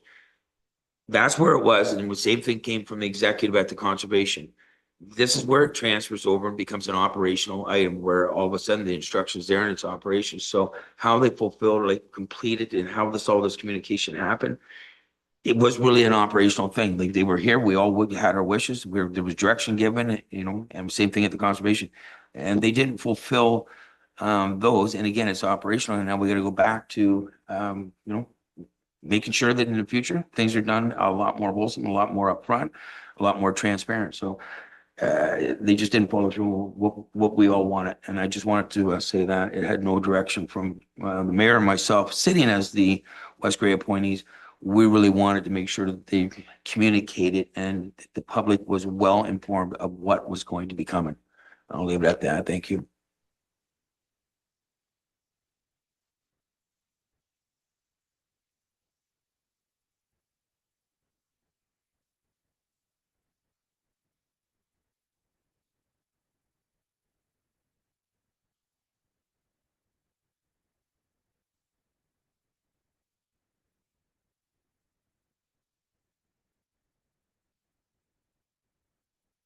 Whereas the Sauget Valley Conservation Authority has recently made the decision to curtail local access to significant portions of its Durham property, and whereas this SVCA property in Durham serves as a valued natural and recreational resource for residents and visitors, contributing to community well-being and environmental education, and whereas the municipality of West Gray recognizes the importance of maintaining transparent and collaborative communication with SVCA regarding changes that impact public access, therefore be it resolved that council directs staff to send correspondence to the Sauget Valley Conservation Authority requesting that no further curtailment of public access to the Durham property be undertaken without providing a minimum of 24 months written notice to the municipality. Thank you, Jamie. Okay. No other comments? Call the question. All those in favor? Any opposed? That's carried. Okay. And 9, closed session. I don't believe we have any close. Oops, sorry. 14, announcements. 13. I'm missing quite a bit here. Yeah, jumping. Sorry, Joyce. Sorry, council, not just to Joyce. Notice of motions. Councillor Noon. I'd like to recommend that council contribute towards the Saugeen Hospice through our grants to organizations in the amount of $2,000.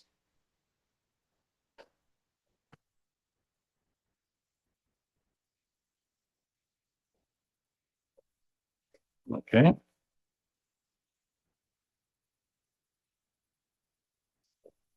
Yep. Does anybody else want to support that? Deputy Mayor Hutchison. Get that coming forward. Take it that should be on our next council meeting. That's it for notice of motions. Announcements. Anyone have anything as far as announcements go? Mr. Townsend. Thanks. Last week, Wednesday to Friday, the Narmbee Plowmen's Association hosted the Canadian Plowing Championships with competitors from one coast to the other. It was a very well organized event. Tip of the hat to Jay Lennox and his crew, the Plowmen's group that organized everything. It was very well run, very well organized. And on the with that, and on the heels of that, this Saturday is the Narmbee Plowmen's Association, their regular plowing match, which is being held at the farm of Andrew and Ann McPherson on the 12th concession by Weltz's down by 25 Side Road. So, and with I think plowing starting at 10 a.m. So, anybody's interested? That's all I've got. That's all you've got? Anyone else? Scott, oh, go ahead. Council Forster. All right, thank you. Oh, Scott. Sorry. Thank you. The Newstead Fall Fair is coming up on September 20th, starting at 11. And I attended the Durham Fair this past weekend. I think it was a good success, and it takes a lot of the volunteers to put an event on that. Hats off to all those volunteers. Thank you, Scott. Hopefully you enjoyed the dessert auction. and the desserts that you bought, or maybe got outbid on. Which we both did, thankfully. Councillor Hutchison, Doug? Yeah, I think just to go on with Councillor Scott said that the fall fair was very successful, and there's always a need for volunteers. A lot of these things takes a lot of volunteers, so hopefully people will continue to volunteer so that some of these things can continue to happen. Also, since middle of August, we had the BA had their summer Sunfest, I guess it was, and it was quite successful, and they were happy with the turnout. Lots of old cars and lots of people around, and lots of good music. So they were happy with the participation there. Excellent. And Joyce, please, Councillor Ned. Thank you. I'd like to express my thanks for being able to attend the AMO conference in Ottawa. No words can describe a more beautiful city to host the conference held in the midst of Parliament Hill, enjoying its historical architecture. The conference started on Sunday, on the 17th. I registered for the conference and attended a workshop, Understanding Municipalities and Corporate Sponsorships, then viewed the trade show, followed by the opening reception. Monday, I attended the Women's Networking Breakfast hosted by the Honorable Edith Dumont, Lieutenant Governor of Ontario. She and other political women spoke on their political careers and finding their independence overcoming male-dominated fields. I then attended the plenary program with various speakers from AMO, ministries, and other delegates. I really enjoyed Speaker Andrew Coyne, a political journalist. Following, I attended the caucus luncheon that was sponsored by Ontario Power Generation. They spoke on the need for diverse energy sources. I then again attended the plenary program with various speakers representing Ministry of Housing, Bruce Power, Liberals, NDP, Green Party leaders, IPA and LAS grant announcements, AMO's Indigenous Reconciliation Action Plan. At the end of the day, we met with Minister of Health, Deputy Premier, and Ministry of Health, Sylvia Jones. I like the deliberations between the Minister and Mayor Eccles. Hopefully a progressive outcome. On Tuesday, we met with the Minister of Municipal Affairs and Housing, Associate Minister Smith.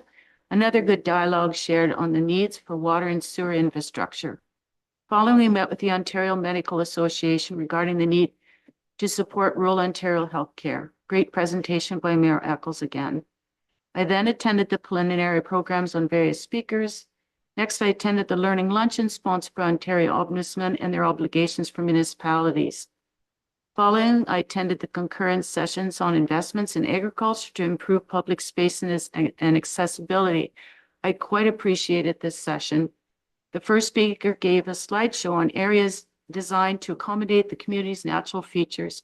Example, using stone in the landscape and art created from iron.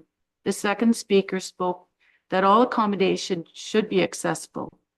Being a person of disability, she gave firsthand experience attending locations that were very challenging for her. She deliberated the accessibility should be everywhere, not just prepping ramps and other needs for persons with disabilities, as demonstrated today for her to get onto a stage. The third speaker spoke on public spaces, which should be considered for people, communities, and our planet. She spoke on building spaces to accommodate climate change. She presented a slideshow demonstrating a park within a community that had sustained damage from a hurricane. The park was designed and structurally materials and walkways that provided good drainage. With this design, the cleanup was minimal and the park was reopened to the community within a week's time.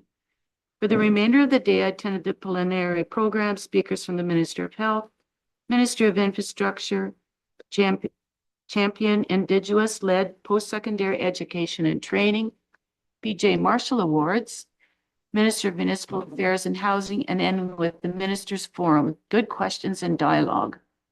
On Wednesday, I attended the Insight Breakfast and attended Modernizing Beverage Recovery, a path forward for Ontario. One of the speakers, Cindy Coates from the British Columbia, spoke on recycling program, Return It, It's Worth It. To me, it's a no-brainer that Ontario should be considering this method of return and refund, the same process as our liquor beer returns. This method provides the consumer to ensure they recycle and return, as there is a refund for those containers.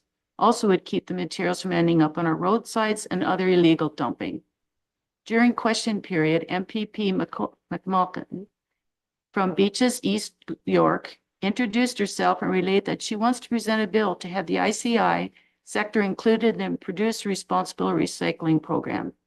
She asked that all municipalities advocate to support and forward to our local MPs and ministries. For the remainder of the morning, I attended the preliminary program, speakers from incoming AMO Executive Director, new approaches to housing, and the case for property tax reassessment.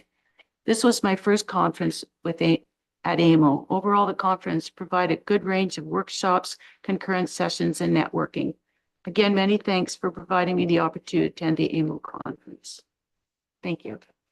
Thank you, Joyce. I followed Joyce around to all of those functions. You have nothing more to add. Yeah, a ditto on that one. I do believe it was a very good conference this year. Our ministry meetings were productive. Sometimes I've said in the past that some of those ministry meetings were introductory more than they were productive, but I think we had good dialogue, and especially the one with the Minister Jones, who we were supposed to meet with the parliamentary assistant, but kind of at the last minute, Ms. Jones, the minister herself and Deputy Premier, engaged us and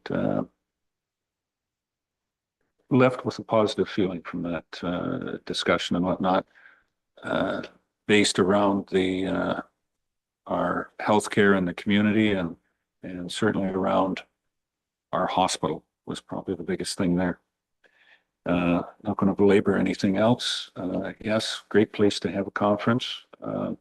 Yeah, the weather could have been slightly more productive. Oh, because that's what kept us inside and kept us at all of the sessions. It was a bit of rainy weather, but other than that, great AMO. And the largest, two things were the largest this year. Our provincial government and the federal government opened up and had over 800 delegations, which was a record for ministries. And they had started them on Saturday before the conference even opened, and continued well into Wednesday as well too. And the amount of delegates there were this year was a record number of municipal delegates as well too. So well attended and tremendous facility that they have there at the center. Anyways, anything else from anyone? No, there wasn't much left. Yeah, got the fall fairs covered, got the plowing match covered and the upcoming plowing matches. And I'm remiss because there will be a Bentic plowing match. It will be at Hamels. I believe it is on the weekend of the 20th or the 28th. Sorry. Yeah. Following weekend, not that. Yeah. They stayed away from the Newstead Fall Fair because they knew they wouldn't have anybody there with Newstead Fall Fair. One thing that I did attend that nobody mentioned was Friday night in Newstead. The market at the brewery was tremendously well attended. I was there in the middle of the well, not the middle, but the afternoon. By 4:30, they had 500 attendees. By the time they were getting ready to shut down, 9:30, 10 o'clock, they were well over 1,700 people had passed through. That's what they had counted, but I think there was maybe a few more. There was no entrance, designated real entrance place, so they didn't have anybody counting at the back where some people come in through. But to the Newstead Brewery, a great community event. One of the few times during the year, Scott, that Newstead has a traffic jam. Parking was at a premium in Newstead on Friday night, but things went very well attended and tremendous. If anybody gets an opportunity to do that. It's a couple of times a year that they have host that at the brewery. Okay, now. Yep, that's in for announcements. We're down to closed session. I'll stay with the agenda. Bylaws. We have 3 bylaws. Sorry, we have 5 bylaws. 2 the confirming bylaw, 2 on planning, 1 on the interim control, and 1 on speed reduction on Hutton Hill. How do you want to proceed with these? We can do them all at once under one, or is there anyone that needs to be pulled? Doug. Mr. Hutchison or Mr. Townsend, turn on your mic. Sorry. Can we pull 2025 number 70, the interim control bylaw, please? Yes. Anyone else? Any other ones? So we have 4 there. We can confirm those under one motion. So if somebody that would like to move the other 4, bylaw 67, 68, 69, and 71. Deputy Mayor Hutchison, Councillor Hutchison, thank you. Any questions on any of those? Call the question. All those in favor? Any opposed? That is carried. Bylaw number 25-070, the interim control bylaw. Doug. Thank you, Mr. Mayor. I'm just wondering if we should pull it or discuss it before we look at passing it or whatever, in light of the conversations that we've had today. Hearing that the county wants to talk and ministries want to talk. And I mean, part of, I believe Carl had said, or in Planner Taylor's email, part of it was the M&R and them want to talk too. And part of that is around the interim control bylaws. So I'm just concerned if we go ahead and pass it as it is, if maybe without some further input from these ministries, are we going to, by a stroke of a pen today, putting it in place right now, is that going to create us some litigation problems down the road? And for the sake of November the 4th, when hopefully we have all this other information back, it'll maybe tidy everything up into one neat package. I'm just concerned, are we putting the cart before the horse with the interim control bylaw without finding out all this other information first? That's all. Okay, further comment? Councillor Shea. I took from Director Shipwreck's comments, and correct me if I'm wrong, Carl, that the ministers talking to the chief planner, director of planning, were concerned about why we wanted to do an interim control bylaw. What were our concerns around gravel pits? What were our concerns around and interests in developing a policy? I think the bylaw itself is black and white. It's very simple. There's nothing very complicated about it. The purpose of the bylaw is to put things on hold while we have discussions around developing policies. So I think it's appropriate to pass the bylaw and then start having these discussions. That's what the purpose of the bylaw is. So I'm feeling like we should go ahead with it. And also it lights a fire under us too. Say we start the clock, we've got to run a time limit. We've got to move along with this and get it done. So I'm in favor of moving forward today. Anyone further? Councillor Hutchison. So, my concern with passing it today is that we're putting a timeline in place. The timeline starts as soon as we pass it. I'd like to see us delay the bylaw until after we've had the report from staff in our November meeting, which will take into consideration the meeting with the ministry and so on. And then if we decide to go ahead with an RFP and whatnot, we can put the bylaw in place. That gives us 2 years or a year or 2 years, I'm not sure which it is, from the time we pass the bylaw, and we'll have the information in front of us to make the decision on what we're doing. So I think we're ahead of the game a little bit by passing it today. I would like to see us wait and look at it again in that November meeting. Carl, you want to comment?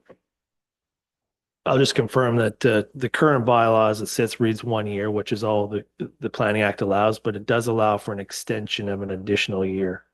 So it can be up to a maximum of 2 years with an extension, but the current bylaw would be for 1 year. Okay. Tom, and then I'll go Joyce. Thank you, Mayor Eccles, and I think, okay, so I think the key ingredient here is when we have these meetings, our staff have these meetings with the planner and the ministries, that we find out from them in detail what it is that we should be putting in this control, so we have clarity on that. That's where I could support extending or deferring this till such time, so that when we put this together, the language is crystal clear. We know what we're doing. Right now, we've got bits and pieces here. I've tried to do some homework on it. It's a big ticket to undertake, and I agree it needs some specialty. And thank goodness we've had some people in the community come forward with lots of good supporting information to use. But I want to make sure that when we put this in, that it can't be challenged and that there is clarity. And I don't see a lot of activity between now and then. I'd rather we do it right the first time, and we get the language around what the ministry would like to see in it, as well as another thing, and probably pull some of the stuff that Caledon had struggles with, so that we know that we're not repeating some of that information and putting ourselves into a do it again. So that's my stance on that. Thank you. Councillor Ned, Joyce. Thank you. I agree with Councillor Shea that we need to move forward with this, that we're taking this serious, and that we want to make sure that we got our T's crossed and our I's dotted, that we're moving forward to ensure that if an RFP is required, that we've covered all avenues to go in that direction and get better policies in place to forward on to the county for the official, into their official plan. Thank you. Okay. Anyone else? Just that we're slightly, not dealing with eggs and eggs here, apples and oranges. Caledon has their own official plan. Grey County and the rural sections, Grey County's official plan is what covers most of the rural sections of the lower tier municipalities, and certainly our lower tiers. Durham and Newstead have an official plan. I'm still not 100% on, we can come up with some policies under the official plan, but it's only going to be recommendations, and it's a timing thing. I think, as Director Shipwreck said to us, you've got it for a year, you've got it for another year, but this is us gathering some information and basically making suggestions to Kerry County on their official plan. And this can only be done under the interim control bylaw, in this amount of time. If we put it in ahead of time, the official plan or the interim control bylaw is going to run out. So I'm not going to, think you're understanding what my feelings are on passing this bylaw today. Doug? Yeah, I agree. I think by passing it today, we're throwing away 2 months. That nothing is really going to take place until we get some more information. So I would like to make a motion to defer passing of the bylaw until the meeting in November 4th, is it? November 4th. Yeah. Okay, I have a seconder for that motion. Councillor Townsend, thank you. Okay. We have a motion on the floor. Any further discussion on this at this point in time? Okay, I'm going to call the question. All those in favor? Earl. Opposed? That is carried. So the deferral of the bylaw 2025-070 will be until November the 4th. Okay. Thank you. That's it for bylaws, Jamie. With everything on our agenda completed,